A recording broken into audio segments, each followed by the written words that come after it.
Hey guys, good evening. Welcome back to KS Guruji. ಸ್ನೇಹಿತರೆ, ಇವತ್ತು 28 ಜುಲೈಯಿಂದ 1 ಆಗಸ್ಟ್ವರೆಗೂ ಈ 4 ದಿನ ಬಂದಂತಹ ಪ್ರಮುಖ ಪ್ರಚಲಿತ ವಿದ್ಯಮಾನಗಳು ಅದರ ಬಗ್ಗೆ ಒನ್ ಬೈ ಒನ್ ಡಿಸ್ಕಷನ್ ಮಾಡ್ಕೊಂಡು ಹೋಗೋಣ. ಸೊ ಆ್ಯಸ್ ಯೂಶುವಲ್ ನಮ್ಮ ಬೇಸಿಕ್ ಸೋರ್ಸಸ್ ಯಾವುದಿರುತ್ತೆ? ಒಂದು ಪ್ರಜಾವಾಣಿ, ಮತ್ತೊಂದು ದ ಹಿಂದೂ. ಯಾರು ಹೊಸಬರಿದ್ದೀರಾ ದಯವಿಟ್ಟು ತಿಳ್ಕೊಳ್ಳಿ, ಇದು IAS, KS, PSI ಸೇರಿದಂತೆ ಎಲ್ಲ ರೀತಿಯ ಸ್ಪರ್ಧಾತ್ಮಕ ಪರೀಕ್ಷೆಗಳಿಗೆ ಹೆಲ್ಪ್ ಆಗುವಂಥ ಕರೆಂಟ್ ಅಫೇರ್ಸ್ ಕ್ಲಾಸಸ್. ಸೊ ಇವತ್ತಿನ ಕ್ಲಾಸ್ ಶುರು ಮಾಡೋಣ. ಬಟ್ ಅದಕ್ಕಿಂತ ಮುಂಚೆ ಐ ಆಮ್ ಎಕ್ಸ್ಟ್ರೀಮ್ಲಿ ಸಾರಿ. ಕಾರಣ, ಕಳೆದ 3-4 ದಿನಗಳಿಂದ ನಾನು ರೆಗ್ಯುಲರ್ಲಿ ಕರೆಂಟ್ ಅಫೇರ್ಸ್ ಕ್ಲಾಸಸ್ನ ಮಾಡೋಕ್ಕಾಗಿರಲಿಲ್ಲ, ಯಾಕಂದರೆ ಸ್ವಲ್ಪ ಹುಷಾರಿರಲಿಲ್ಲ. ಸೊ ಕ್ಷಮಿಸಬೇಕು. ಬಟ್ ಈ 4 ದಿನ ಯಾವ ಆರ್ಟಿಕಲ್ಸ್ ಬಂದಿದೆಯಲ್ಲ ಅದನ್ನು ಇಂದಿನ ಕ್ಲಾಸ್ನಲ್ಲಿ ವಿಸ್ತೃತವಾಗಿ ಡೀಟೇಲ್ಡಾಗಿ ಕವರ್ ಮಾಡ್ತೀನಿ. ಸೊ ಸ್ಟೇ ಟ್ಯೂನ್ಡ್, ಕೊನೆವರೆಗೂ ಇರಿ, ನೋಟ್ಸ್ ಮಾಡ್ಕೊಳ್ಳಿ. ಯಾಕಂದರೆ ನಿಮಗೆ ಎಕ್ಸಾಮ್ ಟೈಮಲ್ಲಿ ಇದೇ ನೋಟ್ಸು ತುಂಬ ಹ್ಯಾಂಡಿ ಆಗುತ್ತೆ, ಹೆಲ್ಪ್ ಆಗುತ್ತೆ ರಿವಿಷನ್ ಮಾಡೋಕ್ಕೆ. ಸೊ ಅದ್ರ ಜೊತೆಗೆ ಇವತ್ತು ಯಾವುದಾದ್ರೂ ಚಿಕ್ಕ ಪುಟ್ಟ ಫ್ಯಾಕ್ಸು ಅಥವಾ ಒನ್ ಲೈನರ್ಸ್ ಮಿಸ್ ಮಾಡಿದರೆ KS ಗುರುಜಿ ಅಫಿಷಿಯಲ್ ಅಂತ ಟೆಲಿಗ್ರಾಮ್ ಚಾನಲ್ ಇದೆ. ಅಲ್ಲಿ ಜುಲೈ ತಿಂಗಳ 4ನೇ ವಾರದ weekly current affairs magazine upload ಮಾಡ್ತೀವಿ. ಅದರಲ್ಲಿ ವಿಸ್ತೃತವಾಗಿ ಕಾಂಪ್ರಿಹೆನ್ಸಿವ್ ಆಗಿ ಎಲ್ಲ ಆರ್ಟಿಕಲ್ಸು ಕವರ್ ಆಗಿರುತ್ತೆ, ಇನ್ಕ್ಲೂಡಿಂಗ್ ಆಲ್ ಫ್ಯಾಕ್ಟ್ಸ್.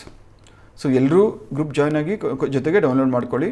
ನಿಮ್ಗೆ ಇಷ್ಟ ಆದರೆ ಮಾತ್ರ ನಿಮ್ಮ ಇತರ ಸ್ನೇಹಿತರೊಂದಿಗೂ ನೀವು ಶೇರ್ ಮಾಡ್ಕೋಬೋದು. So let's begin. But before that, ನಾನು ಹಿಂದಿನ ಕ್ಲಾಸ್ನಲ್ಲಿ ಕೇಳಿದಂಥ ಪ್ರಶ್ನೆಗಳಿಗೆ ಸರಿಯಾದ ಉತ್ತರ ಕೊಟ್ಟವರು ರಾಯನ್ಗೌಡ, ರಾಜ್ಕುಮಾರ್, ಸುನೀಲ್, ಮನು ಹಾಗೂ ಅಭಿ. Congratulations guys. ಇದೇ ಥರ ನಾನು ಇಂದು ಸಹ ಕೇಳುವಂಥ ಪ್ರಶ್ನೆಗಳಿಗೆ ಸರಿಯಾದ ಉತ್ತರ ಕೊಡುವಂಥ ಪ್ರಯತ್ನ ಮಾಡಿ. ಇದನ್ನು ಎಲ್ಲರೂ ಸಹ ಸ್ಪೋರ್ಟಿವ್ ಆಗಿ ತೊಗೋಬೇಕು. ಯಾಕಂದರೆ ಇದ್ರ ಇಂಪಾರ್ಟೆನ್ಸು ನಿಮ್ಗೆ ಇವಾಗ ಅರ್ಥ ಆಗಲ್ಲ. ಎಕ್ಸಾಮ್ ಹತ್ತಿರ ಬಂದಾಗ ಅಥವಾ ಎಕ್ಸಾಮಿನೇಷನ್ ಹಾಲಲ್ಲಿ ಈ ಥರ ಪ್ರಶ್ನೆಗಳಿಗೆ ಯಾಕೆ ಉತ್ತರ ಕೊಡಬೇಕು ಅಂತ ರಿಯಲೈಸ್ ಆಗುತ್ತೆ. ಸೊ ಯಾಕಂದರೆ ಕರೆಂಟ್ ಅಫೇರ್ಸ್ ಆರ್ಟಿಕಲ್ ಅಲ್ಲಿಂದ ಅಲ್ಲೇ ಓದಿ ಅಥವಾ ಕೇಳಿಸ್ಕೊಂಡ್ಬಿಟ್ರೆ ನಿಮಗೆ ತಲೆಯಲ್ಲಿ ಹೋಗಲ್ಲ. ಅದರ ಕುರಿತಂತೆ ಒಂದು ಪ್ರಶ್ನೆನ ಅಲ್ಲೇ ಸಾಲ್ವ್ ಮಾಡಿ ಅಥವಾ ಆನ್ಸರ್ ಬರೆದ್ರೆ ಡೀಪಾಗಿ ನಿಮ್ಮ ಮೆಮರಿ ಪವರಲ್ಲಿ ಕೂತ್ಕೊಳ್ಳುತ್ತೆ. ಸೊ ಅದ್ರ ಮೇಲೆ ಇನ್ನೂ 1 ವರ್ಷ ಬಿಟ್ಟು ಒಂದು ಪ್ರಶ್ನೆ ಕೇಳಿದ್ರೂ ಸಹ you will be able to answer. So ಹಾಗಾಗಿಯೇ ಎಲ್ರಿಗೂ ಹೇಳೋದು, ಸ್ಪೋರ್ಟಿವ್ ಆಗಿ ತೊಗೊಳ್ಳಿ. ನಾನು ಕೇಳುವಂಥ ಎಲ್ಲ ಪ್ರಶ್ನೆಗಳಿಗೂ ಉತ್ತರ ಕೊಡುವಂಥ ಪ್ರಯತ್ನ ಮಾಡಿ. So let's begin today's class. ಇವತ್ತಿನ ಫಸ್ಟ್ ಆರ್ಟಿಕಲ್ ಎನ್ಫೋರ್ಸ್ಮೆಂಟ್ ಡೈರೆಕ್ಟರೇಟ್ ಅಥವಾ ಜಾರಿ ನಿರ್ದೇಶನಾಲಯ ಇದರ ಕುರಿತಂತಿದೆ. ಸುಪ್ರೀಂ ಕೋರ್ಟ್ನಲ್ಲಿ ಜಾರಿ ನಿರ್ದೇಶನಾಲಯ ಇದಕ್ಕೆ ಇರುವಂತಹ ಅನ್ಬ್ರಿಂಡಲ್ಡ್ ಪವರ್ಸ್, ಸುಪ್ರೀಂ ಪವರ್ಸ್ನ ಪ್ರಶ್ನೆ ಮಾಡಿ ಹಲವಾರು ಪ್ರಾಮಿನೆಂಟ್ ರಾಜಕಾರಣಿಗಳು ಸುಪ್ರೀಂ ಕೋರ್ಟ್ ಮೆಟ್ಲೇರಿದ್ರು ಅಥವಾ ಪೆಟಿಷನ್ಸ್ ಹಾಕಿದರು. ಅದನ್ನೆಲ್ಲ ವಿಸ್ತೃತವಾಗಿ ವಿಚಾರಣೆ ಮಾಡಿ ಸುಪ್ರೀಂ ಕೋರ್ಟ್ ಕೊನೆಗೂ ತನ್ನ ವರ್ಡಿಕ್ಟ್ನ ಕೊಟ್ಟಿದೆ. ಆ ವರ್ಡಿಕ್ಟ್ ಏನು ಅಂತ ಒನ್ ಬೈ ಒನ್ ನೋಡೋಣ. ಬಟ್ ಅದಕ್ಕಿಂತ ಮುಂಚೆ ಅದರ ಕುರಿತಂತೆ ಒಂದು ಪ್ರಶ್ನೆ. ಜಾರಿ ನಿರ್ದೇಶನಾಲಯ ಅಥವಾ ಎನ್ಫೋರ್ಸ್ಮೆಂಟ್ ಡೈರೆಕ್ಟರೇಟ್ ಇದು ಸ್ಥಾಪನೆಯಾದ ವರ್ಷ ಯಾವುದು? ನಿಮ್ಮ ಆಪ್ಷನ್ಸ್ 1956, 1986, 2006, 2018. ಯಾವುದು ಸರಿಯಾದ ಉತ್ತರ? ನಿಮಗೆ ಸದ್ಯಕ್ಕೆ ಮುಂದೆ ವಿಡಿಯೋ ನೋಡಿ ಆನ್ಸರ್ ಕಮೆಂಟ್ ಮಾಡೋಕ್ಕೆ ಹೋಗಬೇಡಿ. ಸದ್ಯಕ್ಕೆ ಈ ಮೂಮೆಂಟಲ್ಲಿ ಇರುವಂಥ ನಾಲೆಜು ಅಥವಾ ಇನ್ಫಾರ್ಮೇಷನ್ ಆಧಾರದ ಮೇಲೆ ರಾಂಗ್ ಆನ್ಸರ್ಸ್ನ ಎಲಿಮಿನೇಟ್ ಮಾಡಿ ರೈಟ್ ಆನ್ಸರ್ನ ಕೆಳಗಡೆ ಕಮೆಂಟ್ ಸೆಕ್ಷನಲ್ಲಿ ತಿಳಿಸ್ಬೇಕು. ಸೊ ಯಾರು ತಪ್ಪದೆ ಚೀಟಿಂಗ್ ಮಾಡದೆ ರೈಟ್ ಆನ್ಸರ್ನ ತಿಳಿಸ್ಬೇಕು. ನೋಡೋಣ ಎಷ್ಟು ಜನ ಕಮೆಂಟ್ ಮಾಡ್ತಾರೆ. ಸೊ ಆರ್ಟಿಕಲ್ ನೋಡೋ ಮುಂಚೆ ಎನ್ಫೋರ್ಸ್ಮೆಂಟ್ ಡೈರೆಕ್ಟರೇಟ್ ಅಥವಾ ಜಾರಿ ನಿರ್ದೇಶನಾಲಯ ಅಂತ ಏನು ಅಂದರೆ ತಿಳ್ಕೊಳ್ಬೇಕು. ಸೊ ಸ್ನೇಹಿತರೆ, ಯಾವುದೇ ಒಂದು ಸಂಸ್ಥೆ ಆಗಿರಲಿ ಅಥವಾ ಇಂಪಾರ್ಟೆಂಟ್ ಆರ್ಗನೈಸೇಷನ್ ಆಗಿರಲಿ, ಅದರ ಕುರಿತಂತೆ ನಿಮ್ಮ ಎಕ್ಸಾಮಲ್ಲಿ ಸ್ಪರ್ಧಾತ್ಮಕ ಪರೀಕ್ಷೆಗಳಲ್ಲಿ 3 ರೀತಿಯಲ್ಲಿ ಪ್ರಶ್ನೆಗಳನ್ನ ಕೇಳಬಹುದು. ಮೊದಲನೇದಾಗಿ ಅದು ಸ್ಥಾಪನೆಯಾದ ವರ್ಷ, ಎರಡನೇದು ಯಾರ ಅಡಿಯಲ್ಲಿ ಕೆಲಸ ಮಾಡುತ್ತೆ, ಮೂರನೇದು ಅದರ ಉದ್ದೇಶ ಅಥವಾ ಆಬ್ಜೆಕ್ಟಿವ್. ಸೊ ಹಾಗಾದರೆ ಇಲ್ಲಿ ಜಾರಿ ನಿರ್ದೇಶನಾಲಯ ಇದು ಸ್ಥಾಪನೆಯಾದ ವರ್ಷ ಯಾವುದು? 1956, 1956ರಲ್ಲಿ ಸ್ಥಾಪನೆಯಾದ ಸಂಸ್ಥೆ ಇದು. ಇದನ್ನು ನಾವು ಎಕನಾಮಿಕ್ ಇಂಟೆಲಿಜೆನ್ಸ್ ಯೂನಿಟ್ ಅಂತ ಕರಿತೀವಿ, ಅಂದರೆ ಆರ್ಥಿಕ ಗುಪ್ತಚರ ಸಂಸ್ಥೆ. ಇದರ ಅರ್ಥ ಏನು? ಹೇಗೆ ದೇಶದಲ್ಲಿ ಕಾನೂನು ಸುವ್ಯವಸ್ಥೆ ಕಾಪಾಡಲು ಪೊಲೀಸ್ ಇದೆ, ಹೇಗೆ ಇನ್ಕಮ್ ಟ್ಯಾಕ್ಸ್ ರಿಲೇಟೆಡ್ ಇಶ್ಯೂಸ್ ಏನಾದರೂ ಬಂದರೆ ಅದನ್ನು ಹ್ಯಾಂಡಲ್ ಮಾಡಲಿಕ್ಕೆ ಇನ್ಕಮ್ ಟ್ಯಾಕ್ಸ್ ಡಿಪಾರ್ಟ್ಮೆಂಟ್ ಇದೆ, ಅದೇ ಥರ ಅಕ್ರಮ ಹಣ ವರ್ಗಾವಣೆ ಇದಕ್ಕೆ ಸಂಬಂಧಪಟ್ಟಂತೆ ಏನಾದರೂ ಕೇಸಸ್ ಬಂದರೆ, ಇನ್ವೆಸ್ಟಿಗೇಷನ್ಸ್ ಬಂದರೆ ಅದನ್ನು ಮಾಡುವಂಥ ಜವಾಬ್ದಾರಿ ಇರೋದು ಯಾರಿಗೆ? Enforcement directorate. ಸೊ ಹಾಗಾದರೆ ಇದು ಸ್ಥಾಪನೆಯಾದ ವರ್ಷ 1956. ಇದರ ಮುಖ್ಯ ಉದ್ದೇಶ ಎಕನಾಮಿಕ್ ಇಂಟೆಲಿಜೆನ್ಸ್ ಯೂನಿಟ್ ಆಗಿ ಕೆಲಸ ಮಾಡುವಂಥದ್ದು. ಯಾವ ಸಚಿವಾಲಯದಡಿ ಕೆಲಸ ಮಾಡುತ್ತೆ ಇದು? ಇದು ಒಂದು ಕೇಂದ್ರದ ಸಂಸ್ಥೆ ಆಗಿದೆ. ಕಂದಾಯ ಇಲಾಖೆ, ಕೇಂದ್ರ ಹಣಕಾಸು ಸಚಿವಾಲಯ, ಯೂನಿಯನ್ ಮಿನಿಸ್ಟ್ರಿ ಆಫ್ ಫೈನಾನ್ಸ್ ಇದರ ಅಡಿಯಲ್ಲಿ ಕೆಲಸ ಮಾಡುತ್ತೆ. ಸೊ 3 ಇಂಪಾರ್ಟೆಂಟ್ ಪಾಯಿಂಟ್ಸು ನಿಮ್ಗೆ ಗೊತ್ತಾಯಿತು, ನೋಟ್ಸ್ ಮಾಡ್ಕೊಳ್ಳಿ. ಇದಾದಮೇಲೆ ಸದ್ಯಕ್ಕೆ ಇದ್ರ ಮೇಲೆ ಇರುವಂಥ ಅಲಿಗೇಷನ್ಸ್ ಅಥವಾ ಆಪಾದನೆಗಳಾದರೂ ಏನು? ತಮಗೆಲ್ಲ ಒಂದು ಮಸೂದೆ ಗೊತ್ತಿರಬೇಕು, ಆ್ಯಕ್ಟ್ ಗೊತ್ತಿರಬೇಕು, PMLA ಅಂತ, prevention of money laundering act, ಅಕ್ರಮ ಹಣ ವರ್ಗಾವಣೆ ತಡೆ ಕಾಯ್ದೆ 2002. 2002ರಲ್ಲಿ ಮಸೂದೆ ಪಾಸಾಯಿತು, ಜಾರಿಗೆ ಬಂದಿದ್ದು 2005ರಲ್ಲಿ. ಸೊ ಈ ಒಂದು ಕಾಯ್ದೆ ಅಡಿ ಜಾರಿ ನಿರ್ದೇಶನಾಲಯಕ್ಕೆ ಹಲವಾರು ಪವರ್ಸ್ಗಳು ಸಿಕ್ಕಿದ್ದಾವೆ. ಅರೆಸ್ಟ್ ಮಾಡೋದಾಗಿರ್ಬೋದು, ಇನ್ವೆಸ್ಟಿಗೇಷನ್ ಮಾಡೋದಾಗಿರ್ಬೋದು, ರೇಡ್ ಮಾಡೋದಾಗಿರ್ಬೋದು, ಅಥವಾ ಆಸ್ತಿಯನ್ನು ಮುಟ್ಟುಗೋಲು ಹಾಕೊಳ್ಳೋದಾಗಿರ್ಬೋದು. ಈ ಥರ ಹಲವಾರು ಪವರ್ ಸಿಕ್ಕಿದೆ. ಸದ್ಯಕ್ಕೆ ಆಪೋಸಿಷನ್ ಪಾರ್ಟಿ ಅಥವಾ ಇದ್ರ ವಿರುದ್ಧವಾಗಿ ಯಾರು ಅರ್ಜಿಯನ್ನು ಸಲ್ಲಿಸಿದಾರಲ್ಲ ಸುಪ್ರೀಂ ಕೋರ್ಟಲ್ಲಿ, ಅವರ ಆಪಾದನೆ ಏನಂದರೆ ಈ ಪವರ್ಸ್ನ ಕೇಂದ್ರ ಸರ್ಕಾರ ಮಿಸ್ಯೂಸ್ ಮಾಡಿಕೊಂಡು ಅವರಿಗೆ ಆಗದೇ ಇರೋರ ಮೇಲೆ, ಅಪೋಸಿಷನ್ ಪಾರ್ಟಿಯಲ್ಲಿ ಇರುವಂತಹ ಪ್ರಾಮಿನೆಂಟ್ ಲೀಡರ್ಸ್ ಮೇಲೆ ಸುಮ್ಮನೆ ರೇಡ್ ಮಾಡಿಸೋದು, ಅರೆಸ್ಟ್ ಮಾಡಿಸೋದು, ಇನ್ವೆಸ್ಟಿಗೇಷನ್ ಅಂತ ಅವರಿಗೆ ಮಾನಸಿಕ ಹಿಂಸೆ ಕೊಡೋದು, ಈ ಥರ ಕೆಲಸವನ್ನು ಮಾಡ್ತಾ ಇದ್ದಾರೆ ಅಂತ ಆಪಾದನೆ ಇದೆ. ಸೊ ಇಂಥ ಸುಮಾರು 250ಕ್ಕೂ ಹೆಚ್ಚು ಪೆಟಿಷನ್ಸ್ಗಳು ಸುಪ್ರೀಂ ಕೋರ್ಟ್ ಅಂಗಳದಲ್ಲಿತ್ತು. ಅದರಲ್ಲಿ ಪ್ರಮುಖವಾಗಿ ಇದ್ದವರು ಕಾರ್ತಿ ಚಿದಂಬರಂ ಜೊತೆಗೆ ಮೆಹಬೂಬಾ ಮುಫ್ತಿ ಜಮ್ಮು ಕಾಶ್ಮೀರದವರು. ಸೊ ಈ ಎಲ್ಲ ಪ್ರಮುಖ ರಾಜಕಾರಣಿಗಳು ಸೇರಿದಂತೆ ಸುಮಾರು 250ಕ್ಕೂ ಹೆಚ್ಚು ರಾಜಕಾರಣಿಗಳು ಸುಪ್ರೀಂ ಕೋರ್ಟ್ನಲ್ಲಿ ಅರ್ಜಿಯನ್ನು ಸಲ್ಲಿಸಿದರು, ಪೆಟಿಷನ್ಸ್ ಹಾಕಿದರು. ಅದನ್ನು ವಿಸ್ತೃತವಾಗಿ ಸುಪ್ರೀಂ ಕೋರ್ಟ್ ವಿಚಾರಣೆ ನಡೆಸಿ ಕೊನೆಗೆ ತನ್ನ ವರ್ಡಿಕ್ಟ್ ಹೇಳಿದೆ. ಏನು ಹೇಳುತ್ತೆ ಸುಪ್ರೀಂ ಕೋರ್ಟು? 7 ಪಾಯಿಂಟ್ಸ್ ಇದೆ, 7 ಇಂಪಾರ್ಟೆಂಟ್ ಪಾಯಿಂಟ್ಸು ಈ ವರ್ಡಿಕ್ಟಲ್ಲಿದ್ದಾವೆ. ಒನ್ ಬೈ ಒನ್ ನೋಡ್ಕೊಂಡು ಹೋಗೋಣ. ಮೊದಲನೇದಾಗಿ ಹೇಳುತ್ತೆ ನಿರಂಕುಶವಾದುದಲ್ಲ. ಏನು? ಇಡಿಯ ಅಧಿಕಾರ, ಜಾರಿ ನಿರ್ದೇಶನಾಲಯದ ಅಧಿಕಾರ PMLA ಈ ಕಾಯ್ದೆ ಅಡಿ ನಿರಂಕುಶವಾದುದಲ್ಲ ಅಂತ ಹೇಳುತ್ತೆ. ಅಂದರೆ ಆಪಾದನೆ ಏನಿತ್ತು, ಹೆಂಗೋ ಮನಸ್ಸೋ ಇಚ್ಛೆ ಹೆಂಗೆ ಬೇಕೋ ಹಾಗೆ ಇದನ್ನು ಮಿಸ್ಯೂಸ್ ಮಾಡ್ಕೋತಾ ಇದ್ದಾರೆ, ಇದಕ್ಕೆ ಯಾರೂ ಅಂಕುಶ ಹಾಕೋರಿಲ್ಲ ಅಂತ ಏನು ಪ್ರಮುಖವಾಗಿ ಅಪೋಸಿಷನ್ ಪಾರ್ಟಿಯವರು ಹೇಳಿದರು ಸುಪ್ರೀಂ ಕೋರ್ಟಲ್ಲಿ. ಅದನ್ನು ತಳ್ಳಿ ಹಾಕಿ ಸುಪ್ರೀಂ ಕೋರ್ಟ್ ಏನು ಹೇಳುತ್ತೆ, ಇಲ್ಲ ಅದಕ್ಕೆ ಒಂದು ಇತಿಮಿತಿ ಇದೆ, ಆ ಇತಿಮಿತಿ ಕಾಯ್ದೆಯಲ್ಲೇ ಮೆನ್ಷನ್ ಆಗಿದೆ PMLA ಆ್ಯಕ್ಟಲ್ಲಿ. ಸೊ ಅದರ ಪ್ರಕಾರನೇ ಇಡಿ ನಡ್ಕೊತಾ ಇದೆ. ಸೊ ನೀವು ಏನೇ ಅದಕ್ಕೆ ಕೊಕ್ಕೆ ಹಾಕಬೇಕಂದ್ರೂ ಅಥವಾ ಅಂಕುಶ ಹಾಕಬೇಕಂದ್ರೂ ನೀವು ನಮ್ಮ ಹತ್ರ ಬರಬೇಡಿ, ಶಾಸಕಾಂಗಕ್ಕೆ ಹೋಗಿ, ಅಂದರೆ ಪಾರ್ಲಿಮೆಂಟ್ಗೆ ಹೋಗಿ. ಅಲ್ಲಿ ಸಂಸತ್ತಿನಲ್ಲಿ ಮಸೂದೆ ರೂಪದಲ್ಲಿ, ಒಂದು ಬಿಲ್ ರೂಪದಲ್ಲಿ ನಿಮ್ಗೆ ಏನೇನು ಪವರ್ಸ್ ಚೇಂಜಸ್ ಮಾಡಬೇಕು, ಎಲ್ಲಿ ಇತಿಮಿತಿ ಹಾಕಬೇಕು ಅನಿಸುತ್ತೋ ಅದನ್ನು ಬರೆದು ಮಸೂದೆ ಇಂಟ್ರೊಡ್ಯೂಸ್ ಮಾಡಿ, ಆ ಮಸೂದೆ ಪಾಸ್ ಮಾಡಿ ಪ್ರೆಸಿಡೆಂಟು ಸೈನ್ ಮಾಡಿದ ಮೇಲೆ ಅದಕ್ಕೆ ಇತಿಮಿತಿ ಬೀಳಕ್ಕೆ ಸಾಧ್ಯ ಇದೆ, ಚಾನ್ಸಸ್ ಇದೆ. ಬದಲಾಗಿ ನಾವು ಸುಪ್ರೀಂ ಕೋರ್ಟ್ನಲ್ಲಿ ಕೂತ್ಕೊಂಡು ಜಡ್ಜಸ್ ಆಗಿ ನಾವು ಮಾಡೋಕ್ಕಾಗಲ್ಲ ಅಂತ ಹೇಳಿದ್ದೆ. 2 ಪ್ರಮುಖ ಅಂಶಗಳು ವರ್ಡಿಕ್ಟಲ್ಲಿದ್ದಾವೆ. ಮೂರನೇದು, ತಮಗೆಲ್ಲ FIR ಗೊತ್ತಲ್ಲ, ಫಸ್ಟ್ ಇನ್ಫಾರ್ಮೇಷನ್ ರಿಪೋರ್ಟ್. ಯಾರಾದರೂ ಪೊಲೀಸ್ ಒಬ್ಬನ ಅರೆಸ್ಟ್ ಮಾಡೋಕ್ಕೆ ಹೋದರೆ ಮೊದಲನೇದಾಗಿ FIR ತೋರಿಸ್ತಾರೆ, FIR ಕಾಪಿ ತೋರಿಸ್ತಾರೆ, ನನ್ನ ಹತ್ರ ಅರೆಸ್ಟ್ ವಾರೆಂಟ್ ಇದೆ ಅಂತ. ಸೊ ಆ FIR ಕಾಪಿ ಕೋರ್ಟಲ್ಲಿ ತೋರಿಸಿ ಒಂದು ಅರೆಸ್ಟ್ ವಾರೆಂಟ್ನ ತೆಗೆದುಕೊಂಡು ಒಬ್ಬರನ್ನ ಅರೆಸ್ಟ್ ಮಾಡ್ಬೋದು. ಅಲ್ಲಿ ಒಬ್ಬ ವ್ಯಕ್ತಿನ ಅರೆಸ್ಟ್ ಮಾಡುವಾಗ ಪೊಲೀಸರು ಯಾವುದೇ ಕಾರಣಕ್ಕೂ ಅವನಿಗೆ ರೀಸನ್ ಹೇಳ್ದೇ ಅರೆಸ್ಟ್ ಮಾಡೋಕ್ಕಾಗಲ್ಲ ಮೋಸ್ಟ್ ಆಫ್ ದಿ ಟೈಮ್ಸ್. ಕೆಲವೊಂದು ಎಕ್ಸೆಪ್ಷನಲ್ ಕೇಸಸಲ್ಲಿ ಹೇಳಲ್ಲ, but most of the times ಅವ್ರು ಏನು ಮಾಡ್ತಾರೆ, ಒಬ್ಬ ವ್ಯಕ್ತಿನ ಅರೆಸ್ಟ್ ಮಾಡ್ತಾ ಇದ್ದರೆ, ರೌಡಿ ಆಗಿರಲಿ, ಕಳ್ಳ ಆಗಿರಲಿ ಅಥವಾ ಇನ್ಯಾರೋ ಆಗಿರಲಿ, ಅರೆಸ್ಟ್ ಮಾಡುವಾಗ ಅರೆಸ್ಟ್ ಮಾಡೋ ಉದ್ದೇಶನ ಹೇಳಿಬಿಟ್ಟು ಅರೆಸ್ಟ್ ಮಾಡ್ತಾರೆ. ಅದೇ ಥರ FIR ಯಾವ ಥರ ಪೊಲೀಸ್ಗಿದೆಯೋ ಅದೇ ಥರ ಇಡಿಗೆ, ಜಾರಿ ನಿರ್ದೇಶನಾಲಯಕ್ಕೆ ಇರುವಂತಹ ಒಂದು ರಿಪೋರ್ಟ್ ಯಾವುದು ಅಂದರೆ ಜಾರಿ ಪ್ರಕರಣ ಮಾಹಿತಿ ವರದಿ. ಇದನ್ನು ECIR ಅಂತ ಕರಿತೀವಿ. ಈ ಒಂದು ವರದಿ ಇಡಿ ಕೈಯಲ್ಲಿ ಇರುತ್ತೆ. ಇದರ ಆಧಾರದ ಮೇಲೇ ಒಬ್ಬರನ್ನ ಅರೆಸ್ಟ್ ಮಾಡ್ಬೋದು ಅಥವಾ ಇನ್ವೆಸ್ಟಿಗೇಷನ್ಗೆ ಕರಿಬೋದು. ಬಟ್ ಇಲ್ಲಿ ಜಾರಿ ನಿರ್ದೇಶನಾಲಯಕ್ಕೆ ಯಾವುದೇ ರೀತಿಯಾದ ಕಂಪಲ್ಷನ್ ಇಲ್ಲ. ಕಂಪಲ್ಷನ್ ಅಂದರೆ ಒಬ್ಬನ ಅರೆಸ್ಟ್ ಮಾಡುವಾಗ ಅಥವಾ ಇನ್ವೆಸ್ಟಿಗೇಷನ್ ಕರೆಯುವಾಗ ಅದನ್ನು ತೋರಿಸ್ಬೇಕು ಅಂತ ಏನೂ ಮ್ಯಾಂಡೇಟ್ರಿ ರಿಕ್ವೈರ್ಮೆಂಟ್ ಇಲ್ಲ. ಹಾಗಾಗಿ ಎಷ್ಟೋ ಸರ್ತಿ, ಇನ್ಫ್ಯಾಕ್ಟ್ 99% ಟೈಮ್ಸ್, 99% ಹೆಚ್ಚು ಕಮ್ಮಿ ಈ ಇಡಿ ಆ ರಿಪೋರ್ಟ್ನ ತೋರಿಸಲ್ಲ, ವರದಿನ ಅಥವಾ ಆ ಕಾಪಿನ ಯಾರಿಗೂ ತೋರಿಸಲ್ಲ. ಸೊ ಇದರ ಕುರಿತಂತೆ ಯಾರು ಸುಪ್ರೀಂ ಕೋರ್ಟಲ್ಲಿ ಅರ್ಜಿ ಹಾಕಿದ್ರು ಅವರು ಹೇಳಿದ್ರು ಇದು ಜಾರಿ ನಿರ್ದೇಶನಾಲಯ ಕಂಪಲ್ಸರಿಲಿ ಆ ವರದಿ ತೋರಿಸಬೇಕಾಗುತ್ತೆ, ಯಾಕಂದರೆ ಅದು FIR ಥರ ಇದೆ, ಹಾಗಾಗಿ ತೋರಿಸಲೇಬೇಕು ಅಂತ ಅವರ ಆಪಾದನೆ ಇತ್ತು. ಸುಪ್ರೀಂ ಕೋರ್ಟ್ ಏನು ಹೇಳ್ತು, ತೋರಿಸ್ಬೇಕು ಅಂತ PMLA act, prevention of money laundering act, ಇದರಲ್ಲಿ ಎಲ್ಲೂ ಮೆನ್ಷನ್ ಮಾಡಿಲ್ಲ. ಸೊ ಅದರಲ್ಲಿ ಅಷ್ಟೇ ಅಲ್ಲದೆ FIR ತೋರಿಸೋಕ್ಕೆ ಪೊಲೀಸ್ ಯಾವ ಥರ ಇದೆಯೋ ಇದು ಪೊಲೀಸ್ ಡಿಪಾರ್ಟ್ಮೆಂಟ್ ಅಲ್ಲ. ಅಲ್ಲಿ FIR ಕಂಪಲ್ಸರಿ ಇದೆ, ಬಟ್ ಇದು ಪೊಲೀಸ್ ಡಿಪಾರ್ಟ್ಮೆಂಟ್ ಅಲ್ಲ. ಅಲ್ಲಿ ಪೊಲೀಸ್ ಕಾಯ್ದೆಯಲ್ಲಿ FIR ತೋರಿಸ್ಬೇಕು ಅಥವಾ ಅರೆಸ್ಟ್ ವಾರೆಂಟ್ ತೋರಿಸ್ಬೇಕು ಅಂತ ಇದೆ. ಇಲ್ಲಿ ಆ ಥರ ಈ ಆ್ಯಕ್ಟಲ್ಲಿ ಎಲ್ಲೂ ಹೇಳಲಿಲ್ಲ. ಸೊ ಹಾಗಾಗಿ ಯಾವುದೇ ಕಾರಣಕ್ಕೂ ECIR ಈ ವರದಿನ ತೋರಿಸಲೇಬೇಕಾದಂತಹ ಮ್ಯಾಂಡೇಟರಿ ರಿಕ್ವೈರ್ಮೆಂಟ್ ಇಲ್ಲ ಅಂತ ಸುಪ್ರೀಂ ಕೋರ್ಟ್ ಹೇಳಿದೆ. ಸೊ 3 ಇಂಪಾರ್ಟೆಂಟ್ ಪಾಯಿಂಟ್ ಆಯಿತು. ಅದಾದಮೇಲೆ 4ನೇ ಪಾಯಿಂಟ್ ಏನಿದೆ, ಇದು ಇಡಿಗೆ ಅಪ್ಲಿಕೇಬಲ್ ಆಗಿದೆ. ಇಡಿಗೆ ಸ್ವಲ್ಪ ತಲೆ ತಗ್ಸುವಂಥ ವಿಚಾರ.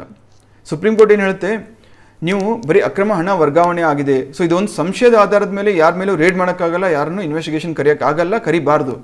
ಬದಲಾಗಿ ಆ ಲೊಕ್ಯಾಲಿಟಿಯಲ್ಲಿ ಆ ವ್ಯಕ್ತಿ ಅಕ್ರಮ ಹಣ ವರ್ಗಾವಣೆಯಲ್ಲಿ ಭಾಗಿಯಾಗಿದ್ದೇನೆ ಅನ್ನೋ ಒಂದು ಆಪಾದನೆ ಹೊತ್ತಂಥ ಆರೋಪಿ ಇರುವಂತಹ ಲೊಕ್ಯಾಲಿಟಿಯಲ್ಲಿ ಲೋಕಲ್ ಪೊಲೀಸ್ ಸ್ಟೇಷನಲ್ಲಿ ಏನಾದರೂ ಕೇಸ್ ರಿಜಿಸ್ಟರ್ ಆಗಿದ್ದು ಅಥವಾ ಇನ್ವೆಸ್ಟಿಗೇಷನ್ ಜಾರಿಯಲ್ಲಿದ್ದರೆ ಮಾತ್ರ ನೀವು ಅಂಥ ವ್ಯಕ್ತಿಗಳನ್ನ ರೇಡ್ ಮಾಡ್ಬೋದು, ಅವ್ರ ಮನೆ ಮೇಲೆ ಅಥವಾ ಅವ್ರ ಆಫೀಸಸ್ ಮೇಲೆ, ಜೊತೆಗೆ ಅವ್ರನ್ನ ಇನ್ವೆಸ್ಟಿಗೇಷನ್ ಕರಿಬೋದು ಅಥವಾ ಅವ್ರನ್ನ ಅರೆಸ್ಟ್ ಮಾಡ್ಬೋದು ಅಥವಾ ಅವರ ಆಸ್ತಿಯನ್ನು ಮುಟ್ಟುಗೋಲು ಹಾಕಬಹುದು. ಬದಲಾಗಿ ಬರೀ ಸಂಶಯದ ಆಧಾರದ ಮೇಲೆ ನೀವು ರೇಡ್ ಮಾಡೋಂಗಿಲ್ಲ, ಅರೆಸ್ಟ್ ಮಾಡೋಂಗಿಲ್ಲ, ಇನ್ವೆಸ್ಟಿಗೇಷನ್ಗೆ ಕರೆಯೋಂಗಿಲ್ಲ ಅಂತ ಖಡಾಖಂಡಿತವಾಗಿ ಸ್ಟ್ರಿಕ್ಟಾಗಿ ವಾರ್ನ್ ಮಾಡಿದೆ. ಇದು 4ನೇ ಅಂಶ ವರ್ಡಿಕ್ಟು. ಇನ್ನು 5ನೇ ಅಂಶ ಏನು ಹೇಳುತ್ತೆ, ಅಕ್ರಮ ವರ್ಗಾವಣೆಯ ವಿವಿಧ ಹಂತಗಳಲ್ಲೂ ಜಾರಿ ನಿರ್ದೇಶನಾಲಯ ಕ್ರಮ ತೆಗೆದುಕೊಳ್ಳಲು ಅವಕಾಶವಿದೆ. ಅಂದರೆ ಸಂಶಯ ಇದ್ದರೆ ಮಾತ್ರ ಮಾಡೋಕ್ಕಾಗಲ್ಲ, ಒಪ್ಕೋತೀವಿ.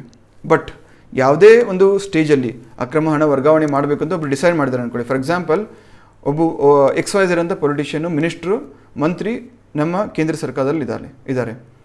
ಅವರು ಭಾರತದಿಂದ ಒಂದು ಶೆಲ್ ಕಂಪ್ನಿ, ಸುಮ್ಮನೆ ನಾಮಕೆ ವ್ಯವಸ್ಥೆ ಒಂದು ಕಂಪ್ನಿ ಸಿಂಗಾಪುರಲ್ಲಿ ಮಾಡಿ ತಮಗೆ ಲಂಚದ ರೂಪದಲ್ಲಿ ಬಂದಂತಹ ಬ್ಲ್ಯಾಕ್ ಮನಿನ ಅಲ್ಲಿ ಟ್ರಾನ್ಸ್ಫರ್ ಮಾಡಬೇಕು ಅಂದ್ಕೊಂಡಿದ್ದಾರೆ. ಸೊ ಇಲ್ಲಿ ಸಂಶಯ ಇಲ್ಲ, ಆಲ್ರೆಡಿ ಆ ಕಂಪ್ನಿ ಕ್ರಿಯೇಟ್ ಮಾಡಿದ್ದಾರೆ ತಮಗೆ ಆಗ್ತಾ ಇರುವಂತಹ PA ಮುಖಾಂತರ. ಸೊ ಇಷ್ಟು ಸಾಕು, ಇಷ್ಟು ಪ್ರೂಫ್ ಇದ್ದರೂ ಈ ಹಂತದಲ್ಲೂ ಸಹ ಯಾವುದು ED ರೇಡ್ ಮಾಡಬಹುದು. ಇನ್ನೂ ಅಕ್ರಮ ಹಣ ವರ್ಗಾವಣೆ ಆಗಿಲ್ಲ, ಬಟ್ ವರ್ಗಾವಣೆ ಆಗೋ ಮುಂಚೆನೇ ಒಂದು ಶೆಲ್ ಕಂಪ್ನಿ ಅಥವಾ ಫೇಕ್ ಕಂಪ್ನಿಯಲ್ಲಿ ಸ್ಥಾಪನೆ ಮಾಡಲಾಗಿದೆ. ಸೊ ಇಷ್ಟು ಪ್ರೂಫ್ ಸಾಕು, ಇದರ ಆಧಾರದ ಮೇಲೆ ಅಲ್ಲಿ ರೇಡ್ ಮಾಡ್ಬೋದು. ಅವ್ರ ಮೇಲೆ ರೇಡ್ ಮಾಡಿ ಅವ್ರನ್ನ ಇನ್ವೆಸ್ಟಿಗೇಷನು ಅಥವಾ ಅರೆಸ್ಟ್ ಮಾಡೋದು ಅಥವಾ ಆಸ್ತಿ ಮುಟ್ಟುಗೋಲು ಹಾಕೋದು ಈ ಕೆಲಸ ಮಾಡ್ಬೋದು ಅಂತ ಸುಪ್ರೀಂ ಕೋರ್ಟ್ ಹೇಳಿದೆ. ಇದು 5ನೇ ಅಂಶ. 6ನೇ ಅಂಶ, ಇನ್ವೆಸ್ಟಿಗೇಷನ್ ಟೈಮಲ್ಲಿ ಇನ್ವೆಸ್ಟಿಗೇಷನ್ ಕಂಪ್ಲೀಟ್ ಆದಮೇಲೆ ತಪ್ಪಿತಸ್ಥ ಅಂತ ಪ್ರೂವ್ ಆದಮೇಲೆ ಆಸ್ತಿಯನ್ನು ಮುಟ್ಟುಗೋಲು ಹಾಕುವಂತಹ ಸಂದರ್ಭ ಇಲ್ಲ. ಅವಕಾಶ ಅಥವಾ ಅವಶ್ಯಕತೆ ಬಿದ್ದರೆ ಇನ್ವೆಸ್ಟಿಗೇಷನ್ ಸಂದರ್ಭದಲ್ಲೇ ಅವರ ಆಸ್ತಿಯನ್ನು ಮುಟ್ಟುಗೋಲು ಹಾಕ್ಕೊಳ್ಬೋದು. ಅದಾದಮೇಲೆ ಕರೆಕ್ಟಾಗಿ ಡೀಟೇಲ್ಸು ಅಥವಾ ರಿಪೋರ್ಟ್ಸ್ ತೋರಿಸಿ ಆಸ್ತಿ ಏನು ಲೀಗಲ್ ಆಗಿದೆ ಅಂತ ಪ್ರೂವ್ ಮಾಡಿದ್ರೆ ಮಾತ್ರ ಅದನ್ನು ರಿಲೀಸ್ ಮಾಡಿಸ್ಕೋಬೋದು, ಇಲ್ಲ ಅದು ED ಅಂಡರಲ್ಲೇ ಇರುತ್ತೆ. ಇದು 6ನೇ ಅಂಶ. ಇದಾದಮೇಲೆ ಆರೋಪಿಗಳ ಹೇಳಿಕೆಯನ್ನು ಅವರ ವಿರುದ್ಧವೇ ಸಾಕ್ಷಿಯಾಗಿ ಬಳಸುವಂಥ ಪವರ್ EDಗಿದೆ.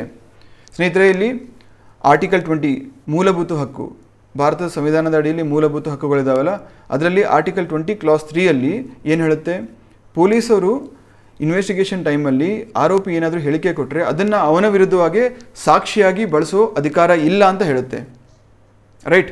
ಆದರೆ ಇಲ್ಲಿ ಆ ಥರ ಅಧಿಕಾರ ಆ ಥರ ಲಿಮಿಟೇಷನ್ನು EDಗಿಲ್ಲ. ಬದಲಾಗಿ ED ಇನ್ವೆಸ್ಟಿಗೇಷನ್ ಟೈಮಲ್ಲಿ ಯಾರಾದರೂ ಆರೋಪಿ ಆ ಥರ ತಪ್ಪೊಪ್ಪಿಗೆ ನೀಡಿದರೆ ಅದನ್ನು ಸಾಕ್ಷಿಯಾಗಿ ಪರಿಗಣಿಸಬಹುದು, ಅದನ್ನು ಕೋರ್ಟಲ್ಲಿ ಪ್ರೊಡ್ಯೂಸ್ ಮಾಡ್ಬೋದು ಅಂತ ಸುಪ್ರೀಂ ಕೋರ್ಟ್ ಹೇಳಿದೆ. ಸೊ ಈ 7 ಅಂಶ ಸುಪ್ರೀಂ ಕೋರ್ಟ್ ತನ್ನ ವರ್ಡಿಕ್ಟಲ್ಲಿ ಹೇಳೋ ಮುಖಾಂತರ EDಗೆ ಇನ್ನೂ ವಿಸ್ತೃತವಾದ, ಇನ್ನೂ ವೈಡ್ ಪವರ್ಸ್ ಕೊಟ್ಟಿದೆ. ಸೊ ಇನ್ಮೇಲೆ ಎನ್ಫೋರ್ಸ್ಮೆಂಟ್ ಡೈರೆಕ್ಟರೇಟ್ ಇನ್ನೂ ನಿಶ್ಚಿಂತೆಯಾಗಿ, ನಿರಾಳವಾಗಿ, ನಿರ್ಭೀತಿಯಿಂದ ಹಲವಾರು ರೇಡ್ಸ್ನ ಮಾಡ್ಬೋದು ಅಥವಾ ಹಲವಾರು ಇನ್ವೆಸ್ಟಿಗೇಷನ್ಸ್ನ ಮಾಡ್ಬೋದು. ಎಲ್ಲಿ ಅಪ್ಲಿಕೇಬಲ್ ಇದೆ ಅಲ್ಲಿ ಮಾತ್ರ ಮಾಡ್ಬೋದು. ಯಾಕಂದರೆ 4ನೇ ಪಾಯಿಂಟ್ ಹೇಳಿದೆ ನೋಡಿ, ಬರೀ ಶಂಕೆಯ ಆಧಾರದ ಮೇಲೆ ನೀವು ಮಾಡೋಂಗಿಲ್ಲ ಮನಸ್ಸು ಇಚ್ಛೆ. ಎಲ್ಲಾದರೂ ಪ್ರೂಫ್ ಇದ್ದರೆ ಮಾತ್ರ, ಇನ್ವೆಸ್ಟಿಗೇಷನ್ ಚಾಲ್ತಿಯಲ್ಲಿದ್ದರೆ ಮಾತ್ರ, ಕೇಸ್ ರಿಜಿಸ್ಟರ್ ಆಗಿದ್ದರೆ ಮಾತ್ರ ನೀವು ರೇಡ್ ಮಾಡ್ಬೋದು ಅಥವಾ ಇನ್ವೆಸ್ಟಿಗೇಷನ್ ಕರಿಬೋದು. ಸೊ 4ನೇ ಪಾಯಿಂಟು ಒಂದು ರೀತಿ EDಗೆ ಅಥವಾ ED ಮೇಲೆ ಇತಿಮಿತಿ ಥರ ವರ್ಕ್ ಮಾಡುತ್ತೆ. ಸೊ 7 ಇಂಪಾರ್ಟೆಂಟ್ ಪಾಯಿಂಟ್ಸ್ ಇದೆ. ಇಲ್ಲಿ ನೀವು ಆ್ಯಕ್ಚುಲಿ ಶಾಕ್ ಆಗ್ಬೋದು ನಾನು ಹೇಳಿದರೆ, ಸುಮಾರು 3,000 ಕೇಸಲ್ಲಿ ಇಲ್ಲಿವರೆಗೊಂದು 3,000ರಿಂದ 3,500 ಕೇಸಸ್ ಆಗಿದ್ದಾವೆ ಅಥವಾ ಇನ್ವೆಸ್ಟಿಗೇಷನ್ ನಡೀತಾ ಇದೆ. ಅದರಲ್ಲಿ ಹಾರ್ಡ್ಲಿ ಒಂದು 50 ಜನಕ್ಕೆ ಕಾನ್ವಿಕ್ಷನ್ ಆಗಿದೆ ಅಥವಾ 50 ಜನ ತಪ್ಪಿತಸ್ಥರು ಅಂತ ಕೋರ್ಟಲ್ಲಿ ಪ್ರೂವ್ ಆಗಿದೆ. ಮಿಕ್ಕಂತಹ 2,950 ಕೇಸಸ್ ಇನ್ನೂ ಪೆಂಡಿಂಗ್ ಇದೆ ಅಥವಾ ಮುಚ್ಚಾಕಲಾಗಿದೆ. ಸೊ ಅಷ್ಟು ಇನ್ಎಫಿಷಿಯೆಂಟಾಗಿ ಈ ಸಂಸ್ಥೆ ಕೆಲಸ ಮಾಡ್ತಾ ಇದೆ. ಸೊ ಇದನ್ನೂ ಸಹ ಸುಪ್ರೀಂ ಕೋರ್ಟ್ ಹೈಲೈಟ್ ಮಾಡಿ, ನೀವು ಈ ಥರ ಮಾಡಿದ್ರೆ ಆಗಲ್ಲ, ಎಫಿಷಿಯೆಂಟಾಗಿ ಕೆಲಸ ಮಾಡಬೇಕು, ಆದಷ್ಟು ವರ್ಡಿಕ್ಟು ಅಥವಾ ರಿಸಲ್ಟ್ನ ನಮ್ಗೆ ತೋರಿಸ್ಬೇಕು ಅಂತ ಸ್ಟ್ರಿಕ್ಟಾಗಿ ವಾರ್ನ್ ಮಾಡಿದೆ. ಸೊ ಇಷ್ಟು ನಿಮಗೆ ಈ ಆರ್ಟಿಕಲಿಂದ ಗೊತ್ತಿರಬೇಕು. ಇದಾದಮೇಲೆ ಮುಂದಿನ ಆರ್ಟಿಕಲ್ ಟೋಟೋ ಪುರಸ್ಕಾರದ ಬಗ್ಗೆ ಇದೆ.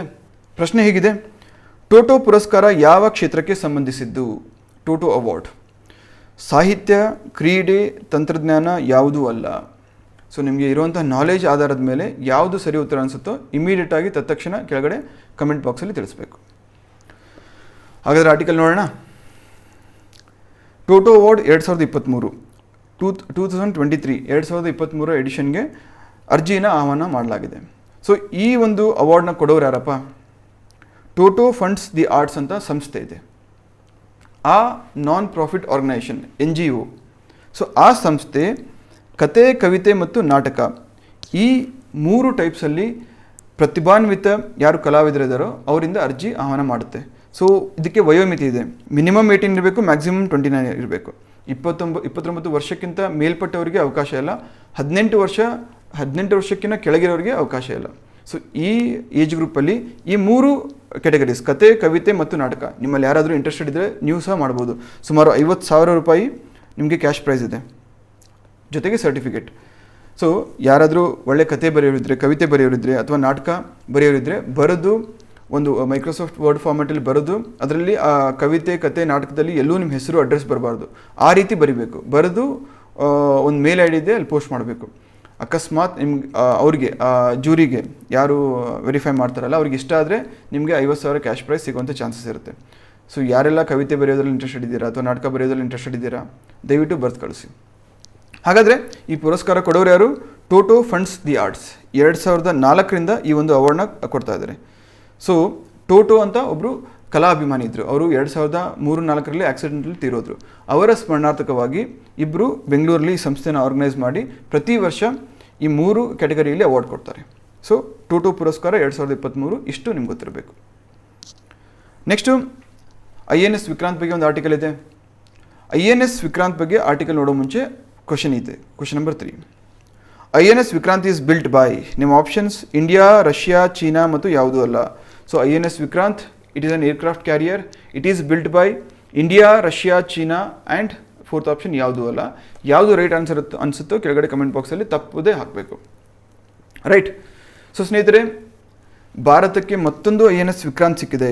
ಮತ್ತೊಂದು INS ವಿಕ್ರಾಂತ್ ಅಂತ ಯಾಕೆ ಹೇಳಿದೆ? ಮೊದಲ INS ವಿಕ್ರಾಂತ್ 1957-59ರಲ್ಲಿ ಏನು ಸಿಕ್ಕಿತ್ತೋ ಅದನ್ನು ಇತ್ತೀಚೆಗೆ ಅಂದರೆ ಸುಮಾರು 4-5 ವರ್ಷದಿಂದ ಡಿಸ್ಮ್ಯಾಂಟಲ್ ಮಾಡಿದ್ರು, ಒಡೆದಾಕಿದ್ರು. ಸೊ ಅದನ್ನು ಕಬ್ಬಣ ಬಳಸ್ಕೊಂಡು ಬಜಾಜ್ ಅವರು ಒಂದು ಬೈಕ್ ಸಹ ಪ್ರೊಡ್ಯೂಸ್ ಮಾಡಿದ್ರು. ಸೊ ಅದು ಬೇರೆ ವಿಷಯ. ಅದು ಡಿಸ್ಮ್ಯಾಂಟಲ್ ಆದಮೇಲೆ, ರಿಟೈರ್ಡ್ ಆದಮೇಲೆ ಅದೇ ಸ್ಥಾನಕ್ಕೆ ಇನ್ನೊಂದು ಇಂಡಿಜಿನಸ್ಲಿ ಬಿಲ್ಟ್, ಇಂಡಿಜಿನಸ್ ಅಂದರೆ ನಮ್ಮ ದೇಶದಲ್ಲೇ ಸ್ವತಃ ನಿರ್ಮಾಣ ಮಾಡಿರುವಂತಹ ಹಡಗು. ಸೊ ಆ ಹಡಗನ್ನು ನಾವು ಇಂಡಿಜಿನಸ್ ಅಂತ ಕರಿತೀವಿ, ಸ್ವದೇಶಿ ನಿರ್ಮಿತ, ಸ್ವದೇಶಿ ಇಂಡಿಜಿನಸ್. ಸೊ ಆ ಹಡಗನ್ನು ಇತ್ತೀಚೆಗೆ ಲಾಂಚ್ ಮಾಡಿದ್ರು, ಅದಕ್ಕೆ INS ವಿಕ್ರಾಂತ್ ಅಂತ ಹೆಸರಿಟ್ಟಿದ್ದಾರೆ. ಸೊ ಅದು ನಮ್ಮ ಇಂಡಿಯನ್ ನೇವಿಯವರು ಕೊಟ್ಟಿದ್ದಾರೆ. ಅದು ಏರ್ಕ್ರಾಫ್ಟ್ ಕ್ಯಾರಿಯರ್ ಅಂದರೆ ದೊಡ್ಡ ಹಡಗು, ಸುಮಾರು 2.5 ಎಕರೆ ಇಷ್ಟು ವಿಸ್ತೀರ್ಣತೆ ಹೊಂದಿರುವಂಥ ಹಡಗು. ಅದನ್ನು ನೇವಿಯವರು ಇಸ್ಕೊಂಡಿದ್ದಾರೆ. ಅದ್ರ ಮೇಲೆ ಸುಮಾರು ಒಂದು 50-100ರಷ್ಟು ಯುದ್ಧ ವಿಮಾನಗಳು ಅಥವಾ ಹೆಲಿಕಾಪ್ಟರ್ನ ಲ್ಯಾಂಡ್ ಮಾಡ್ಬೋದು. ಅದನ್ನು ಯುದ್ಧದ ಸಂದರ್ಭದಲ್ಲಿ ಬಳಕೆ ಮಾಡ್ಬೋದು. ಅದನ್ನು ಇವಾಗ ಇತ್ತೀಚೆಗೆ ಟ್ರಯಲ್ಸಿಂದ ಅಫಿಷಿಯಲಿ ಇಂಡಕ್ಟ್ ಮಾಡ್ಕೊಂಡಿದ್ದಾರೆ. ಸೊ ಸ್ನೇಹಿತರೆ, ಗೊತ್ತಿರ್ಬೋದು 1957-59ರಲ್ಲಿ ಮೊದಲನೇ ಬಾರಿಗೆ ನಮ್ಮ ಹತ್ರ ಏನು INS ವಿಕ್ರಾಂತ್ ಬಂದಿತ್ತು ಅದನ್ನು ಸುಮಾರು 60 ವರ್ಷ 70 ವರ್ಷ ಸರ್ವಿಸ್ ಆದಮೇಲೆ ರಿಟೈರ್ಮೆಂಟ್ ಮಾಡಿ ಅದನ್ನು ಡಿಸ್ಮ್ಯಾಂಟಲ್ ಮಾಡಿದ್ರು. ಎಲ್ಲ ಮೆಟಲ್ ಹೊಡೆದಾಕಿ ಆ ಮೆಟಲ್ನ ಬಜಾಜ್ ಕಂಪ್ನಿಯವರು ಕೊಂಡುಕೊಂಡು ಈ ಥರ ಬೈಕ್ನ ಪ್ರೊಡ್ಯೂಸ್ ಮಾಡಿದ್ರು. ತಮಗೆಲ್ಲ ಗೊತ್ತಿರಬೇಕು. ಸೊ ಅದಾದಮೇಲೆ ಇವಾಗ ಕೊಚ್ಚಿನ್ ಶಿಪ್ಯಾರ್ಡಲ್ಲಿ ಸ್ವದೇಶಿ ನಿರ್ಮಿತ ಮತ್ತೊಂದು ಹಡಗು ಏರ್ಕ್ರಾಫ್ಟ್ ಕ್ಯಾರಿಯರನ್ನು ಮತ್ತೆ INS ವಿಕ್ರಾಂತ್ ಅಂತ ನಾಮಕರಣ ಮಾಡಿ ಅಲ್ಲಿ ಬಿಲ್ಡ್ ಮಾಡಿದ್ರು. ಸೊ ಇದು ಕಂಪ್ಲೀಟ್ಲಿ ಸ್ವದೇಶಿ ನಿರ್ಮಿತ, indigenously built aircraft carrier. So ಇಷ್ಟು ಗೊತ್ತಿರಬೇಕು. ಇದ್ರ ಮೇಲೆ ಸರಿಸುಮಾರು 50-100 ಪ್ಲೇನು, ಯುದ್ಧ ವಿಮಾನಗಳು ಅಥವಾ ಹೆಲಿಕಾಪ್ಟರ್ ನಿಲ್ಲಿಸುವಷ್ಟು ಸಾಮರ್ಥ್ಯ ಹೊಂದಿದೆ, ಜಾಗ ಹೊಂದಿದೆ. 2.5 ಎಕರೆಯಷ್ಟು ವಿಸ್ತೀರ್ಣತೆ ಇದ್ರ ಮೇಲಿದೆ. ಇಮ್ಯಾಜಿನ್ ಮಾಡಿ, 60-40 ಮನೆ ಕಟ್ಟೆ ನಾವು ದೊಡ್ಡ ಮನೆ ಅಂತ ಇರ್ತೀವಿ. ಸೊ 2.5 ಎಕರೆಯಷ್ಟು ಜಾಗ ಅಥವಾ ವಿಸ್ತೀರ್ಣತೆ ಹೊಂದ್ಕೊಂಡು ಸಮುದ್ರದಲ್ಲಿ ಓಡಾಡ್ತಾ ಇರುತ್ತೆ. ಅದು ನಮ್ಮ ಭಾರತದಲ್ಲಿದೆ. ಅದು ಸ್ವದೇಶಿ ನಿರ್ಮಿತ. ಕೆಲವು ರಾಷ್ಟ್ರಗಳು ಸ್ವದೇಶಿ ನಿರ್ಮಿತ ಒಂದು ಏರ್ಕ್ರಾಫ್ಟ್ ಕ್ಯಾರಿಯರ್ ಅಥವಾ ಹಡಗುಗಳನ್ನು ಬಳಸ್ತಾ ಇದ್ದೇವೆ. ಅದರಲ್ಲಿ ಆ ಕ್ಲಬ್ಗೆ ಭಾರತ ಸಹ ಇವಾಗ ಎಂಟ್ರಿ ಕೊಟ್ಟಿದೆ. ಸೊ ಇದರ ಸಾಮರ್ಥ್ಯ ನೀವು ಮೋಸ್ಟ್ಲಿ ನಂಬಲಿಕ್ಕಿಲ್ಲ. ಸುಮಾರು 1.1 ಲ್ಯಾಕ್, 1,10,000 HP ಪವರ್ ಹೊಂದಿದೆ. ನಿಮ್ಗೆ ಅರ್ಥ ಆಗಲಿಕ್ಕಿಲ್ಲ. ಸಿಂಪಲಾಗಿ ಹೇಳಬೇಕು ಅಂದರೆ ಒಂದು ಇಕೋಸ್ಪೋರ್ಟ್ ಕಾರ್ದು ಮ್ಯಾಕ್ಸಿಮಮ್ ಪವರ್ ಔಟ್ಪುಟ್ ಎಷ್ಟಿರುತ್ತೆ ಗೊತ್ತಾ? 99 HP. ಸೊ ಇಮ್ಯಾಜಿನ್ ಮಾಡಿ, 99 HPಯಲ್ಲಿ 1,10,000 HPಯಲ್ಲಿ ಅಷ್ಟು ಪವರ್ ಹೊಂದಿದೆ ಇದನ್ನ. ಸೊ ಇದನ್ನು ಕನ್ಸ್ಟ್ರಕ್ಟ್ ಮಾಡಲಿಕ್ಕೆ ತೆಗೆದುಕೊಂಡಂತಹ ಟೈಮ್ ಪೀರಿಯಡ್ ಎಷ್ಟಂದರೆ ಸುಮಾರು 10 ವರ್ಷ, 10 ಇಯರ್ಸ್. 22,000 ಕೋಟಿಗೂ ಹೆಚ್ಚು ಮೊತ್ತವನ್ನು ಸ್ಪೆಂಡ್ ಮಾಡಿದ್ದಾರೆ. 22,000 crores. ಅದಕ್ಕಿಂತ ಜಾಸ್ತಿ 10 ವರ್ಷದ ಟೈಮ್ ಪೀರಿಯಡಲ್ಲಿ ಸ್ಪೆಂಡ್ ಮಾಡಿ ಈ ಏರ್ಕ್ರಾಫ್ಟ್ ಕ್ಯಾರಿಯರ್ನ ಬಿಲ್ಡ್ ಮಾಡಲಾಗಿದೆ. ರೈಟ್. ಸೊ ಇಷ್ಟು ಬೇಸಿಕ್ ಇನ್ಫಾರ್ಮೇಷನ್ ಗೊತ್ತಿರಬೇಕು. ಇಲ್ಲಿ ಮೇಲ್ಗಡೆ ನೀವು ನೋಡ್ತಾ ಇದ್ದೀರಲ್ಲ, ಇದು ರನ್ವೇ. ಇದು ಆ್ಯಕ್ಚುಲಿ ಪ್ಲೇನ್ಸ್ನ ಅಥವಾ ಯುದ್ಧ ವಿಮಾನಗಳನ್ನ ಇಲ್ಲಿ ನಿಲ್ಲಿಸಲ್ಲ. ಇಲ್ಲಿ ಫಸ್ಟ್ ಫ್ಲೋರಲ್ಲಿ ಒಂದು ಲಿಫ್ಟ್ ಥರ ಇರುತ್ತೆ, ಇಲ್ಲಿ ಬಂದು ಸ್ಟಾಪ್ ಮಾಡ್ತಾರೆ. ಅದನ್ನು ಬಳಸ್ಕೊಂಡು ಕೆಳಗಡೆ ಫಸ್ಟ್ ಫ್ಲೋರಲ್ಲಿ ನಿಲ್ಲಿಸ್ತಾರೆ ಯುದ್ಧ ವಿಮಾನಗಳನ್ನ. ಸೊ ಅವಶ್ಯಕತೆ ಇದ್ದರೆ ಮಾತ್ರ ಮೇಲ್ಗಡೆ ತೊಗೊಂಡ್ಬರ್ತಾರೆ, ಈ ರನ್ವೇ ಯೂಸ್ ಮಾಡಿಕೊಂಡು ಲಾಂಚ್ ಮಾಡ್ತಾರೆ. ಇಲ್ಲಿ ಸಹಜವಾಗಿ ನಿಮ್ಗೊಂದು ಪ್ರಶ್ನೆ ಬರ್ಬೋದಲ್ವಾ, ಯಾಕೆ ನಾವು ಗುಜರಾತು, ಕರ್ನಾಟಕ ಅಥವಾ ಆಂಧ್ರ ಪ್ರದೇಶ, ತಮಿಳುನಾಡು ಈ ಥರ ಕೋಸ್ಟಲ್ ಸ್ಟೇಟ್ಸ್ ಇರುತ್ತಲ್ಲ, ಅಲ್ಲೇ ನಿಲ್ಲಿಸ್ಕೊಂಡ್ಬಿಟ್ಟು ಅವಶ್ಯಕತೆ ಇದ್ದಾಗ ಯುದ್ಧ ವಿಮಾನಗಳನ್ನ ಹಾರಿಸ್ಬೋದು, ಅಲ್ಲೇ ಯೂಸ್ ಮಾಡ್ಕೋಬೋದು, ಅಲ್ಲೇ ನಾವು ಲ್ಯಾಂಡ್ ಮಾಡ್ಬೋದಲ್ಲ, ಅನ್ನೆಸೆಸರಿ 22,000 ಕೋಟಿ ಖರ್ಚು ಮಾಡುವಂಥ ಅವಶ್ಯಕತೆ ಏನಿತ್ತು ಅಂತ ನೀವು ಸಹಜವಾಗಿ ಪ್ರಶ್ನೆ ಕೇಳ್ಬೋದು. ಬಟ್ ಸ್ನೇಹಿತರೆ ನೆನಪಿರಲಿ, ಭಾರತದ ಇನ್ನು ಕೋಸ್ಟಲ್ ರೀಜನ್ ಈ ಥರ ಏನಿದೆಯಲ್ಲ, ಈ ಬರೀ ಲ್ಯಾಂಡ್ ಬೌಂಡ್ರಿಗೆ ಸೀಮಿತ ಅಲ್ಲ. ಲ್ಯಾಂಡ್ ಬೌಂಡ್ರಿ ದಾಟಿ ಇಂಟರ್ನ್ಯಾಷನಲ್ ವಾಟರ್ಸ್, ಅಂತಾರಾಷ್ಟ್ರೀಯ ನೀರಲ್ಲಿ ಸುಮಾರು 200ಕ್ಕೂ ಹೆಚ್ಚು ಕಿಲೋಮೀಟರಷ್ಟು ವ್ಯಾಪ್ತಿ ಹೊಂದಿದೆ. ಅಲ್ಲಿ ಅಕಸ್ಮಾತ್ ಯಾರಾದರೂ ಟೆರರಿಸ್ಟ್ ಬಂದರು ಅಂದ್ಕೊಳ್ಳಿ, ಅಥವಾ ಯಾರಾದರೂ ಕಡಲ್ಗಳವರು ಬಂದರು ಅಂದ್ಕೊಳ್ಳಿ, ಅಥವಾ ಬೇರೆ ದೇಶದ ಹಡಗುಗಳೇ ಬಂದು ಅಂದ್ಕೊಳ್ಳಿ, ಅವ್ರನ್ನ ಫೇಸ್ ಮಾಡಲಿಕ್ಕೆ ನಾವು ಲ್ಯಾಂಡಿಂದ ಯುದ್ಧ ವಿಮಾನನ ಹಾರಿಸೋಕ್ಕಾಗಲ್ಲ. ಯಾಕಂದರೆ ಫ್ಯೂಯಲ್ ಕೆಪಾಸಿಟಿ ತುಂಬ ಕಮ್ಮಿ ಇರುತ್ತೆ. ಸೊ ಹೋಗಿ ವಾಪಸ್ ಬಂದು ಲ್ಯಾಂಡ್ ಮಾಡೋಷ್ಟು ಫ್ಯೂಯಲ್ ಕೆಪಾಸಿಟಿ ಇರಲ್ಲ. ಹಾಗಾಗಿ ಈ ಥರ ಏರ್ಕ್ರಾಫ್ಟ್ ಕ್ಯಾರಿಯರ್ ಇದ್ದರೆ ಅದು 200 ಕಿಲೋಮೀಟರ್ವರೆಗೂ ಹೋಗಿ ನಮ್ಮ ಇಂಟರ್ನ್ಯಾಷನಲ್ ವಾಟರ್ಸ್ ಅಥವಾ ಬೌಂಡ್ರಿ ಏನಿರುತ್ತೆ ಅಲ್ಲಿ ನಿಂತ್ಕೊಳ್ಳುತ್ತೆ. ಅಲ್ಲಿಂದ ಇವರು ಲಾಂಚ್ ಮಾಡಿಕೊಂಡು ಏನೇನೆಲ್ಲ ಅಟ್ಯಾಕ್ ಮಾಡಬೇಕು, ಯಾವ ಥರ ಡಿಫೆಂಡ್ ಮಾಡ್ಕೋಬೇಕು, ಅವ್ರ ಕೆಲಸ ಮುಗಿಸಿ ಮತ್ತು ವಾಪಸ್ ಬಂದು ಇಲ್ಲೇ ಲ್ಯಾಂಡ್ ಮಾಡ್ಕೊತಾರೆ. ಸೊ ಹಾಗಾಗಿನೇ ನಮಗೆ ಏರ್ಕ್ರಾಫ್ಟ್ ಕ್ಯಾರಿಯರ್ ಅವಶ್ಯಕತೆ ಇದೆ. ಸೊ ಒಂದು ದೇಶ ಮಿಲಿಟರಿ ವೈಸ್ ಅಥವಾ ಡಿಫೆನ್ಸ್ ವೈಸ್ ಎಷ್ಟು ಸದೃಢವಾಗಿರುತ್ತೋ ಅಷ್ಟೇ ಎಕನಾಮಿಕಲಿ ಸ್ಟ್ರಾಂಗರ್ ಆಗಿರುತ್ತೆ. ಸೊ ಇದಕ್ಕೆ ಬೆಸ್ಟ್ ಎಕ್ಸಾಂಪಲ್ ಪಾಕಿಸ್ತಾನ. ಎಷ್ಟು ವೀಕ್ ಇದೆಯೋ ಅಷ್ಟೇ ಅದರ ಎಕನಾಮಿ ಸಹ ವೀಕ್ ಆಗ್ತಾ ಇದೆ, ಯಾಕಂದರೆ ಪೊಲಿಟಿಕಲ್ ಇನ್ಸ್ಟೆಬಿಲಿಟಿ ಇರುತ್ತೆ. ಸೊ ಹಾಗಾಗಿ ಪ್ರತಿಯೊಂದು ದೇಶಕ್ಕೂ ಅದರ ಒಂದು ಡಿಫೆನ್ಸ್ ಎಷ್ಟು ಸ್ಟ್ರಾಂಗ್ ಇರುತ್ತೋ ಅಷ್ಟು ಒಳ್ಳೆಯದು. ಸೊ ಇಷ್ಟು INS ವಿಕ್ರಾಂತ್ ಬಗ್ಗೆ ನಿಮ್ಗೆ ಗೊತ್ತಿರಬೇಕು. ನೆಕ್ಸ್ಟು ಇಂಟರ್ನ್ಯಾಷನಲ್ ಟೈಗರ್ ಡೇ, ಅಂತಾರಾಷ್ಟ್ರೀಯ ಹುಲಿ ದಿನಾಚರಣೆಯನ್ನು ಆಚರಿಸಿದ್ವಿ. ಯಾವಾಗ? ಜುಲೈ 29. ಸೊ ಅದರ ಕುರಿತಂತೆ ಒಂದು ಪ್ರಶ್ನೆ ಇಲ್ಲಿದೆ. ಕ್ವಶನ್ ನಂಬರ್ 4 ಇದು. ಭಾರತದಲ್ಲಿ ಅತಿ ಹೆಚ್ಚು ಹುಲಿಗಳನ್ನು ಹೊಂದಿರುವ ರಾಜ್ಯ ಯಾವುದು? ಭಾರತದಲ್ಲಿ ಅತಿ ಹೆಚ್ಚು ಹುಲಿಗಳನ್ನು ಹೊಂದಿರುವ ರಾಜ್ಯ ಯಾವುದು? ನಿಮ್ಮ ಆಪ್ಷನ್ಸ್ ಕರ್ನಾಟಕ, ಮಹಾರಾಷ್ಟ್ರ, ತಮಿಳುನಾಡು, ಮೇಲಿನ ಯಾವುದೂ ಅಲ್ಲ. ಸೊ ನಿಮಗೆ ಯಾವ್ದು ಆನ್ಸರ್ ಕರೆಕ್ಟ್ ಅನಿಸುತ್ತೋ ಅದನ್ನು ಕೆಳಗಡೆ ಕಮೆಂಟ್ ಸೆಕ್ಷನಲ್ಲಿ ಏನು ಮಾಡಬೇಕು, ತಪ್ಪದೆ ತಿಳಿಸ್ಬೇಕು. ಹಾಗಾದರೆ ಸ್ನೇಹಿತರೆ, ಇದನ್ನು ಯಾವಾಗ ಆಚರಿಸ್ತೀವಿ? July 29 every year. ಈ ದಿನದಂದು ಯಾಕೆ ಆಚರಿಸ್ತೀವಪ್ಪ? ಈ ದಿನದಂದು ಸೆಂಟ್ ಪೀಟರ್ಸ್ಬರ್ಗ್ ಡಿಕ್ಲರೇಷನ್ ಅಂತ ಬರುತ್ತೆ. ರಷ್ಯಾದಲ್ಲಿ ಸೆಂಟ್ ಪೀಟರ್ಸ್ಬರ್ಗ್ ಅನ್ನೋ ಒಂದು ಸ್ಥಳ ಇದೆ. ಅಲ್ಲಿ 2010ರಲ್ಲಿ ಎಲ್ಲ ದೇಶಗಳು ಅಂದರೆ ಹುಲಿ ಯಾವ್ಯಾವ ದೇಶಗಳಲ್ಲಿದೆಯಲ್ಲೋ ಅಂತಹ 13 ದೇಶಗಳು ಅಲ್ಲಿ ಸೇರ್ಕೊಂಡ್ಬಿಟ್ಟು ನಾವು ನೆಕ್ಸ್ಟು ಒಂದು 10 ವರ್ಷದಲ್ಲಿ ಅಥವಾ 12 ವರ್ಷದಲ್ಲಿ ಬೈ 2022 2022 ಒಳಗಾಗಿ ಹುಲಿ ಸಂಖ್ಯೆನ ಡಬಲ್ ಮಾಡ್ತೀವಿ ಅಂತ ಪ್ರಾಮಿಸ್ ಮಾಡಿದ್ರು. ಆವಾಗ ಸರಿಸುಮಾರು 1500ರಿಂದ 1600 ಹುಲಿಗಳಿದ್ವು ಇಡೀ ಜಗತ್ತಿನಲ್ಲಿ, ಬರೀ ದೇಶದಲ್ಲ ಇಡೀ ಜಗತ್ತಿನಲ್ಲಿ. ಸೊ ಅದನ್ನು 2022 ಬರೋಷ್ಟರೊಳಗೆ ನಾವು ಡಬಲ್ ಮಾಡ್ತೀವಿ ಈ ಸಂಖ್ಯೆನ ಅಂತ ಹೇಳಿದರು. ಸೊ ಆ ಡಿಕ್ಲರೇಷನ್ನ ಅದರ ಸ್ಮರಣಾರ್ಥಕವಾಗಿ ಪ್ರತಿ ವರ್ಷ ಜುಲೈ 29ರಂದು ನಾವು ವಿಶ್ವ ಹುಲಿ ದಿನ ಅಂತ ಆಚರಿಸ್ತೀವಿ. ಇಲ್ಲಿ ಸೆಂಟ್ ಪೀಟರ್ಸ್ಬರ್ಗ್ ಅಂತ ರಷ್ಯಾದಲ್ಲಿದೆ. ಸೊ ಇದರ ಕುರಿತಾಗಿ ಒಂದು ಜಾಗೃತಿ ಮೂಡಿಸಲಿಕ್ಕೆ ಈ ದಿನವನ್ನು ನಾವು ಆಚರಿಸ್ತೀವಿ. ಇದನ್ನು ಫಸ್ಟಾಗಿ ಮೊದಲನೇದಾಗಿ ಅಚೀವ್ ಮಾಡಿದಂಥ ಕಂಟ್ರಿ ಯಾವುದು ಅಂದರೆ ಇಂಡಿಯಾ. ಈ ಟಾರ್ಗೆಟ್ ಏನಿದೆಲ್ಲ ಡಬಲ್ ಮಾಡೋದು ಹುಲಿಯ ಜನಸಂಖ್ಯೆಯನ್ನು. ಸೊ ಅದನ್ನು ಫಸ್ಟಾಗಿ ಅಚೀವ್ ಮಾಡಿದಂತಹ ದೇಶ ಇಂಡಿಯಾ. ಹಾಗಾದರೆ ಅದು ಅವಶ್ಯಕತೆ ಏನಿತ್ತು ಸ್ನೇಹಿತರೆ? ನೀವು ನಂಬಲಿಕ್ಕಿಲ್ಲ, 2010ರಲ್ಲಿ ಜಗತ್ತಿನಾದ್ಯಂತ ಕೇವಲ 1400 ಅಷ್ಟೇ ಹುಲಿಗಳು ಉಳಿದಿದ್ವು. ಒಂದು ಕಾಲದಲ್ಲಿ ಸುಮಾರು 100 ವರ್ಷಗಳ ಹಿಂದೆ ಇಡೀ ಜಗತ್ತಿನಲ್ಲಿ 1 ಲಕ್ಷಕ್ಕೂ ಹೆಚ್ಚು ಹುಲಿಗಳಿದ್ವು. 1 ಲಕ್ಷಕ್ಕೂ ಹೆಚ್ಚು ಹುಲಿಗಳೇನಿದ್ವು ಅದು ಬರ್ತಾ ಬೇಟೆ ಆಡ್ತಾಯಿದ್ರು. ರಾಜರು ಶೋಕಿಗಾಗಿ ಅವ್ರನ್ನ ಹೊಡೆದು ಸಾಯಿಸ್ತಾಯಿದ್ರು, ಗುಂಡು ಹಾರಿಸ್ತಾಯಿದ್ರು.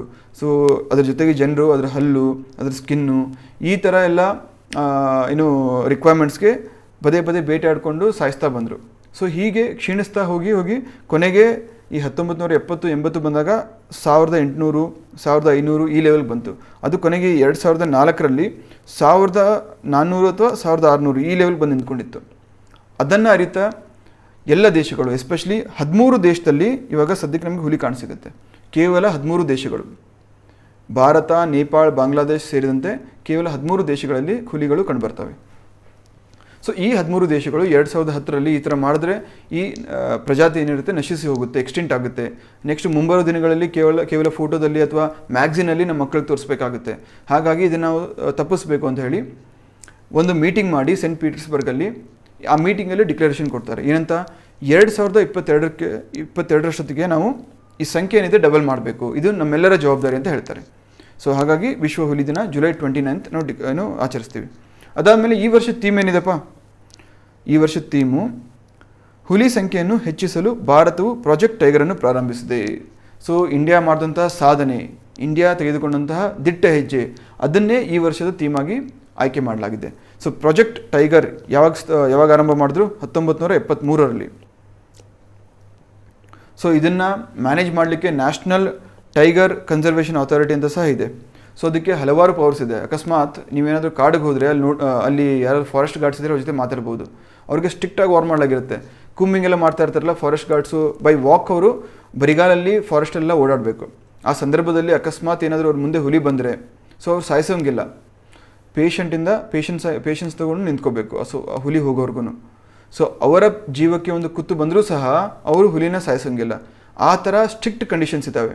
ಅದ್ರ ಜೊತೆಗೆ ಯಾರಾದರೂ ಪೋಚಿಂಗ್ ಮಾಡೋಕ್ಕೆ ಅಥವಾ ಹಂಟ್ ಮಾಡಲಿಕ್ಕೆ ಕಾಡಿಗೆ ಬಂದರೆ, ಕಾಡುಗಳವರು ಅಥವಾ ಹುಲಿ ಚರ್ಮ ಬೇಕು ಅಂತ ಕಾಡಿಗೆ ಯಾರಾದರೂ ಕಳ್ಳರು ಬಂದರೆ ಅವ್ರನ್ನ ಗುಂಡಿಕ್ಕಿ ಸಾಯಿಸ್ಬೋದು. ಸೊ ಇಂತಹ strict provisions national tiger conservation ಅಥಾರಿಟಿಗೆ ಇದೆ. ಸೊ ನ್ಯಾಷನಲ್ ಪ್ರಾಜೆಕ್ಟ್ ಟೈಗರ್ನ 1973 ಆರಂಭ ಮಾಡಲಾಯಿತು. ಸೊ ಇದು ವೆರಿ ಸಕ್ಸಸ್ಫುಲ್ ಆಗಿದೆ, ಬೇರೆ ದೇಶಗಳಿಗೂ ಸಹ ಮಾದರಿಯಾಗಿದೆ. ಸೊ ಇಷ್ಟು ಗೊತ್ತಿರಬೇಕು. ಸದ್ಯಕ್ಕೆ ನಮ್ಮ ದೇಶದಲ್ಲಿ ಇರುವಂತಹ ಹುಲಿಯ ಸಂತತಿ ಎಷ್ಟಂದರೆ ಸುಮಾರು 3,000ಕ್ಕೂ ಹೆಚ್ಚು ಹುಲಿಗಳು ಭಾರತದಲ್ಲಿದ್ದಾವೆ. ಅಂದರೆ ಜಗತ್ತಿನಾದ್ಯಂತ ಇರುವಂತಹ ಹುಲಿಯ ಜನಸಂಖ್ಯೆ ಏನಿದೆ ಅದರಲ್ಲಿ ಸುಮಾರು 70% ಹುಲಿಗಳು ಭಾರತದಲ್ಲಿದ್ದಾವೆ. So this is definitely an achievement. So commendable work. ಅದು ಎಸ್ಪೆಷಲಿ ಕಳೆದ 6 ರಿಂದ 7 ವರ್ಷಗಳಲ್ಲಿ ಹೆವಿಯಾಗಿ ಇನ್ಕ್ರೀಸ್ ಆಗಿದೆ. ಎಷ್ಟೋ ಕಾಡುಗಳಲ್ಲಿ, ಯಾಕಂದರೆ ಒಂದು ಹುಲಿಗೆ ಅದು ವಾಸಿಸಲಿಕ್ಕೆ ಕಮ್ಮಿ ಅಂದರೂ 15 ರಿಂದ 20 ಸ್ಕ್ವೇರ್ ಕಿಲೋಮೀಟರ್ ಜಾಗ ಬೇಕು.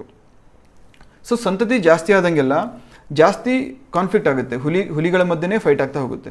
ಸೊ ಅದನ್ನು ರೆಡ್ಯೂಸ್ ಮಾಡೋಕ್ಕೆ ಏನು ಮಾಡ್ತೇವೆ, ವೀಕ್ ಇರೋಂಥ ಹುಲಿಗಳು ನಾಡಿನ ಹತ್ರ ಬರ್ತಾ ಹೋಗುತ್ತೆ. ಸೊ ಚಿಕ್ಕಮಗಳೂರು, ಮೈಸೂರು ಇಲ್ಲೆಲ್ಲ ನೀವು ಪದೇ ಪದೇ ಕೇಳಿರ್ತೀರ, ಹುಲಿ ಬಂದು ಅಟ್ಯಾಕ್ ಮಾಡ್ತು ಅಂತ. ಸೊ ಇದರ ಒಂದು ಪ್ರಮುಖ ಎಫೆಕ್ಟ್ ಅಲ್ಲಿ ಕಾಣಿಸ್ತಾ ಇದೆ. ಹುಲಿ ಸಂತತಿ ಹೀಗೆಲ್ಲ ಬೆಳೀತಾ ಇದೆ, ಅಷ್ಟೇ ಜಾಸ್ತಿ ಜಾಗ ಅಥವಾ ಜಾಸ್ತಿ ಕಾಡು ಅದಕ್ಕೆ ಬೇಕಾಗುತ್ತೆ. ಸೊ ಯಾವಾಗ ಸಿಗಲ್ಲ, ಅದು ಬಫರ್ ಝೋನ್ ಅಂತ ಏನಿರುತ್ತಲ್ಲ, ಕೋರ್ ಏರಿಯಾ ಇರುತ್ತೆ, ಅದ್ರ ಪಕ್ಕದಲ್ಲಿ ಸುತ್ತಮುತ್ತ ಬಫರ್ ಝೋನಲ್ಲಿ ಹಳ್ಳಿಗಳಿರ್ತವೆ, ಅಲ್ಲಿ ಬರ್ತಾ ಹೋಗುತ್ತೆ. ಅಲ್ಲಿ ಈಸಿ ಪ್ರೇ ಸಿಗುತ್ತೆ, ಅದಕ್ಕೆ ಕಷ್ಟಪಡುವಂಥ ಅವಶ್ಯಕತೆ ಇರಲ್ಲ. ಯಾಕಂದರೆ ಬೀದಿ ನಾಯಿ ಇರುತ್ತೆ, ಹಸು ಇರ್ತವೆ, ಜನರಿರ್ತಾರೆ. ಸೊ ಹಾಗಾಗಿ ಅಲ್ಲಿ ಬಂದು ನೆಲೆ ಹೊಡುತ್ತದು. ಸೊ ಇದನ್ನು ಅವಾಯ್ಡ್ ಮಾಡಲಿಕ್ಕೆ ಸರ್ಕಾರದವ್ರು ಏನು ಮಾಡ್ತಾ ಇದ್ದಾರೆ, ನ್ಯಾಷನಲ್ ಟೈಗರ್ ಕನ್ಸರ್ವೇಷನ್ ಅಥಾರಿಟಿ ಅವರು ಸ್ವಲ್ಪ ದುಡ್ಡು ಕೊಟ್ಟು ಅವ್ರನ್ನ ರೀಲೊಕೇಟ್ ಮಾಡ್ತಾ ಇದ್ದಾರೆ. ಬಫರ್ ಝೋನಲ್ಲಿ ಇರುವಂತಹ ಹಳ್ಳಿಗಳಾಗಿರ್ಬೋದು, ಅಲ್ಲಿಯ ಜನರನ್ನಾಗಿರ್ಬೋದು ರೀಲೊಕೇಟ್ ಮಾಡಿ ಸ್ವಲ್ಪ ಕಾಡಿನಿಂದ ದೂರ ಇರುವಂತಹ ಜಾಗದಲ್ಲಿ ಸ್ಥಳ ಕೊಟ್ಟು, ಅವ್ರಿಗೆ ವ್ಯವಸಾಯ ಮಾಡಲಿಕ್ಕೆ ಜಾಗ ಕೊಟ್ಟು ಅಲ್ಲಿ ರೀಲೊಕೇಟ್ ಮಾಡ್ತಾ ಇದ್ದಾರೆ. ಸೊ ಈ ರೀತಿ ಇನ್ಕ್ರೀಸ್ ಆಗ್ತಾ ಇದೆ. ಸದ್ಯಕ್ಕೆ ಸರಿಸುಮಾರು 3,000 ಇಷ್ಟು ಹುಲಿಗಳು ನಮ್ಮ ದೇಶದಲ್ಲೇ ಇವೆ. ಸೊ ಅದರ ಹೊರತಾಗಿ 13 ದೇಶಗಳಲ್ಲಿ ನಾವು ಹುಲಿಗಳನ್ನ ಕಾಣ್ಬೋದು. ವೆರೈಟಿ ಹುಲಿ ಇದ್ದಾವೆ. ಸೊ ಇಷ್ಟು ನೀವು ಹುಲಿ ಬಗ್ಗೆ ಗೊತ್ತಿರಬೇಕು, ವಿಶ್ವ ಹುಲಿ ದಿನದ ಬಗ್ಗೆ ಗೊತ್ತಿರಬೇಕು. ಇನ್ನು ನೆಕ್ಸ್ಟು 5 ಇಂಡಿಯನ್ ವೆಟ್ಲ್ಯಾಂಡ್ಸ್ನ ರಾಮ್ಸಾರ್ ಸೈಟ್ಸ್ ಅಂತ ಡಿಕ್ಲೇರ್ ಮಾಡಿದ್ದಾರೆ. ಸೊ ಇದ್ರ ಪ್ರಕಾರ ಗೌಜು ಭೂಮಿಗಳಂತ ಕರಿತೀವಿ. ಸೊ ಸದ್ಯಕ್ಕೆ 54ಕ್ಕೆ ಏರಿದೆ. ಮುಂಚೆ 49 ಇತ್ತು. ಸೊ ಇವಾಗ 5 ಸೇರಿಸಿದ ಮೇಲೆ 54 total number of wetlands in India ಆಗಿದ್ದಾವೆ. ಸೊ ಯಾವ್ಯಾವ ವೆಟ್ಲ್ಯಾಂಡ್ಸು, ಒಂದು ಪಿಚಾವರಂ ಅಂತ ಇದೆ, ಇನ್ನೊಂದು ಸಖ್ಯಸಾಗರ್ ಅಂತ ಇದೆ, ಪಾಲಾ ವೆಟ್ಲ್ಯಾಂಡ್ ಅಂತ ಇದೆ, ಪಲ್ಲಿಕರನೈ ಅಂತ ಇದೆ, ಜೊತೆಗೆ ಕಾರಿಕ್ಲಿ ಅಂತ ಇದೆ. ಇದರಲ್ಲಿ ಸಖ್ಯ ಮಧ್ಯಪ್ರದೇಶಲ್ಲಿ ಬರುತ್ತೆ, ಪಾಲಾ ಮಿಜೋರಾಮಲ್ಲಿ ಬರುತ್ತೆ. ಈ ಮಿಕ್ಕಂತಹ 3 ವೆಟ್ಲ್ಯಾಂಡ್ಗಳು ತಮಿಳ್ನಾಡಲ್ಲಿ ಬರುತ್ತೆ. ಸೊ ನೆನ್ಪಿಟ್ಕೊಳ್ಳಿ, ಇಂಪಾರ್ಟೆಂಟು. 5 ವೆಟ್ಲ್ಯಾಂಡ್ ಹೆಸರುಗಳು ನಿಮ್ಗೆ ನೆನಪಿರಬೇಕು. ಯಾವ ಸ್ಟೇಟಲ್ಲಿ ಯಾವ ವೆಟ್ಲ್ಯಾಂಡ್ ಬರುತ್ತೆ ಅಂತ ನೆನಪಿಟ್ಕೊಳ್ಬೇಕು. 3 ತಮಿಳ್ನಾಡು, 1 ಮಿಜೋರಾಮು, ಮತ್ತೊಂದು ಮಧ್ಯಪ್ರದೇಶ್. ಸೊ ಇದನ್ನು ರಾಮ್ಸಾರ್ ವೆಟ್ಲ್ಯಾಂಡ್ ಅಂತ ಯಾಕೆ ಕರಿತೀವಿ? ಇದನ್ನು ರಾಮ್ಸಾರ್ ಸಮಾವೇಶ ಅಂತ ಆಯಿತು. ಎಲ್ಲಿ 1971ರಲ್ಲಿ ರಾಮ್ಸಾರ್ ಅನ್ನೋ ಒಂದು ನಗರ ಎಲ್ಲಿ ಇರಾನಲ್ಲಿದೆ. ಸೊ ಇಲ್ಲಿ ಒಂದು ಸಮಾವೇಶ ಆಯಿತು. ಅಲ್ಲಿ ಈ ಥರ ವೆಟ್ಲ್ಯಾಂಡ್ಸ್ ಏನಿರುತ್ತೆ ಆ ಪ್ರದೇಶಗಳನ್ನ ನಾವು ಕನ್ಸರ್ವ್ ಮಾಡಬೇಕು, ಪ್ರೊಟೆಕ್ಟ್ ಮಾಡಬೇಕು ಅಂತ ಡಿಕ್ಲರೇಷನ್ ಬಂತು. ಸೊ ಹಾಗಾಗಿ ಅದರ ಒಂದು ನೆನಪಿನಲ್ಲಿ ನಾವು ಅದನ್ನು ರಾಮ್ಸಾರ್ ಕನ್ವೆನ್ಷನ್ ಅಂತ ಕರೆಯೋಕ್ಕೆ ಶುರು ಮಾಡಿದ್ವಿ. ಇದರ ಅಡಿಯಲ್ಲಿ ಎಲ್ಲ ದೇಶಗಳಲ್ಲೂ ಸಹ ಈ ಥರ ಇರುವಂಥ ವೆಟ್ಲ್ಯಾಂಡ್ಸ್ನ ಪ್ರೊಟೆಕ್ಟ್ ಮಾಡಿ, ಅದನ್ನು ಪ್ರಮೋಟ್ ಮಾಡಿ, ಕನ್ಸರ್ವ್ ಮಾಡುವಂಥ ರೆಸ್ಪಾನ್ಸಿಬಿಲಿಟೀಸ್ ಆಯಾ ದೇಶಗಳಿಗೆ ಅಥವಾ ಆಯಾ ಸರ್ಕಾರಗಳಿಗೆ ಸಂಬಂಧಪಟ್ಟಿರುತ್ತೆ ಅಂತ ಹೇಳಿದರು. ಸೊ ಇದರಡಿಯಲ್ಲಿ ಮಾಂಟ್ರಿಯಕ್ಸ್ ರೆಕಾರ್ಡ್ ಅಂತ ಬರುತ್ತೆ. ಈ ಪಟ್ಟಿಯಲ್ಲೇ ರಾಮ್ಸಾರ್ ಪಟ್ಟಿ ಏನಿರುತ್ತೆ ಅದರಲ್ಲೇ ಮಾಂಟ್ರಿಯಕ್ಸ್ ರೆಕಾರ್ಡ್ ಅಂತ ಬರುತ್ತೆ. ಸೊ ಆ ಪಟ್ಟಿ ಪ್ರಕಾರ ರಾಮ್ಸಾರ್ ಕನ್ವೆನ್ಷನ್ ಅಡಿಯಲ್ಲಿ ಅಂತಾರಾಷ್ಟ್ರೀಯ ಪ್ರಾಮುಖ್ಯತೆಯ ಜೌಗು ಪ್ರದೇಶಗಳ ಪಟ್ಟಿಯಲ್ಲಿರುವ ಜೌಗು ಪ್ರದೇಶಗಳ ಒಂದು ರಿಜಿಸ್ಟರ್ ಇದಾಗಿರುತ್ತೆ. ಇದು ಮಾನವನ ಹಸ್ತಕ್ಷೇಪ ಮತ್ತು ಮಾಲಿನ್ಯ, ಇದು ನೆನಪಿಟ್ಕೋಬೇಕು. ಮಾನವನ ಹಸ್ತಕ್ಷೇಪ ಮತ್ತು ಮಾಲಿನ್ಯದಿಂದಾಗಿ ಜಾಸ್ತಿ ಥ್ರೆಟನ್ ಆಗಿರುತ್ತೆ ಅಥವಾ ಜಾಸ್ತಿ ಪ್ರಾಬ್ಲಮ್ ಇರುತ್ತೆ, ತೊಂದರೆ ಆಗುತ್ತೆ ಅದಕ್ಕೆ. ಸೊ ಅಂತಹ ಒಂದು ಜೌಗು ಪ್ರದೇಶಗಳನ್ನ ಗುರುತಿಸಿ ಈ ರೆಕಾರ್ಡ್ಗೆ ಸೇರಿಸ್ತಾರೆ. ಸೊ ಅಲ್ಲಿ ರೆಸ್ಪಾನ್ಸಿಬಿಲಿಟಿ ಏನಾಗುತ್ತೆ, ಈ ಥರ ಹೈಲೈಟ್ ಆಗಿರುವಂಥ ಅಥವಾ ರೆಡ್ ಲಿಸ್ಟಲ್ಲಿ ಇರುವಂತಹ ಜೌಗು ಪ್ರದೇಶಗಳಿಗೆ ಜಾಸ್ತಿ ಪ್ರೊಟೆಕ್ಷನ್ ಕೇಂದ್ರ ಸರ್ಕಾರದಿಂದ ಬರುತ್ತೆ. ಅಲ್ಲಿ ಬೇಲಿ ಹಾಕ್ತಾರೆ ಅಥವಾ ಯಾರಾದರೂ ಗಾರ್ಡ್ನ ನಿಲ್ಲಿಸ್ತಾರೆ, ವಾಚ್ಮನ್ ನಿಲ್ಲಿಸ್ತಾರೆ. ಅದನ್ನು ಮಿಸ್ಯೂಸ್ ಮಾಡ್ಕೋಬಾರ್ದು ಅಥವಾ ಅದನ್ನು ದುರ್ಬಳಕೆ ಮಾಡಬಾರ್ದು. ಅಲ್ಲಿಂದ ಹೆವಿ ನೀರು ತೆಗೆದುಕೊಳ್ಬಾರ್ದು ಮೋಟ್ರ್ ಹಚ್ಚಿ. ಸೊ ಈ ಥರ ಕೆಲವೊಂದು ಪ್ರೊಟೆಕ್ಟಿವ್ ಮೆಜರ್ಸ್ನ ಇಂಪ್ಲಿಮೆಂಟ್ ಮಾಡ್ತಾರೆ. ಸೊ ಆ ಥರ ಮಾಡೋದ್ರಿಂದ ಏನಾಗುತ್ತೆ, ಒಂದು 5-10 ವರ್ಷದಲ್ಲಿ ಅದರ ಒಂದು ಹೆಲ್ತ್ ಇಂಪ್ರೂವ್ ಆಗುತ್ತೆ. ಸೊ ಆ ಹೆಲ್ತ್ ಇಂಪ್ರೂವ್ ಆದಮೇಲೆ ಈ ರೆಕಾರ್ಡಿಂದ ತೆಗೆದು ರೆಗ್ಯುಲರ್ ಆಗಿ ರಾಮ್ಸಾರ್ ವೆಟ್ಲ್ಯಾಂಡ್ ಅಂತ ಡಿಕ್ಲೇರ್ ಮಾಡ್ಬೋದು. ಸದ್ಯಕ್ಕೆ ಭಾರತದಿಂದ ಈ ಒಂದು ಪಟ್ಟಿಯಲ್ಲಿ ಇರುವಂತಹ ಜೌಗು ಪ್ರದೇಶಗಳು ಯಾವ್ಯಾವು ಅಂತ ಕೇಳಿದ್ರೆ, ಒಂದು ಮಣಿಪುರದ ಲೋಕ್ಟಕ್ ಲೇಕ್, ಮತ್ತೊಂದು ರಾಜಸ್ಥಾನದ ಕ್ಯೋಲಡಿಯೋ ರಾಷ್ಟ್ರೀಯ ಉದ್ಯಾನವನ. 2 ವೆಟ್ಲ್ಯಾಂಡ್ಸ್ಗಳು ಈ ಲಿಸ್ಟಲ್ಲಿದ್ದಾವೆ. ಇದಕ್ಕಿಂತ ಮುಂಚೆ ಚಿಲ್ಕಾ ಸರೋವರ ಇತ್ತು, ಅದನ್ನು ವಾಪಸ್ಸು ಹೆಲ್ದಿ ಆದಮೇಲೆ ತೆಗೆದುಹಾಕಿದ್ರು. ಸೊ ಸದ್ಯಕ್ಕೆ 2 ವೆಟ್ಲ್ಯಾಂಡ್ಸ್ಗಳು ಮಾತ್ರ ಇಲ್ಲಿದ್ದಾವೆ. ಸೊ ಸ್ನೇಹಿತರೆ, ಇಷ್ಟ ಆಗಿತ್ತು ಇವತ್ತಿನ ಕರೆಂಟ್ ಅಫೇರ್ಸ್ ಆರ್ಟಿಕಲ್ಸ್. ನಿಮ್ಗೆ ಇಷ್ಟ ಆಗಿದೆ ಅನ್ಕೋತೀನಿ. ಇಷ್ಟ ಆಗಿಲ್ಲ ಅಂದರೆ ಎಲ್ಲಿ ಇಷ್ಟ ಆಗಿಲ್ಲ ಅಂತ ದಯವಿಟ್ಟು ಕಮೆಂಟ್ ಸೆಕ್ಷನಲ್ಲಿ ತಿಳಿಸಿ. ಇಷ್ಟ ಆಗಿದ್ರೆ ಲೈಕ್ ಮಾಡಿ, ಇಷ್ಟ ಆಗಿಲ್ಲ ಅಂದರೆ ಡಿಸ್ಲೈಕ್ ಮಾಡಿ. So thank you so much. All the very best. Good luck. ದೇವ್ರು ಎಲ್ರಿಗೂ ಒಳ್ಳೇದು ಮಾಡಲಿ.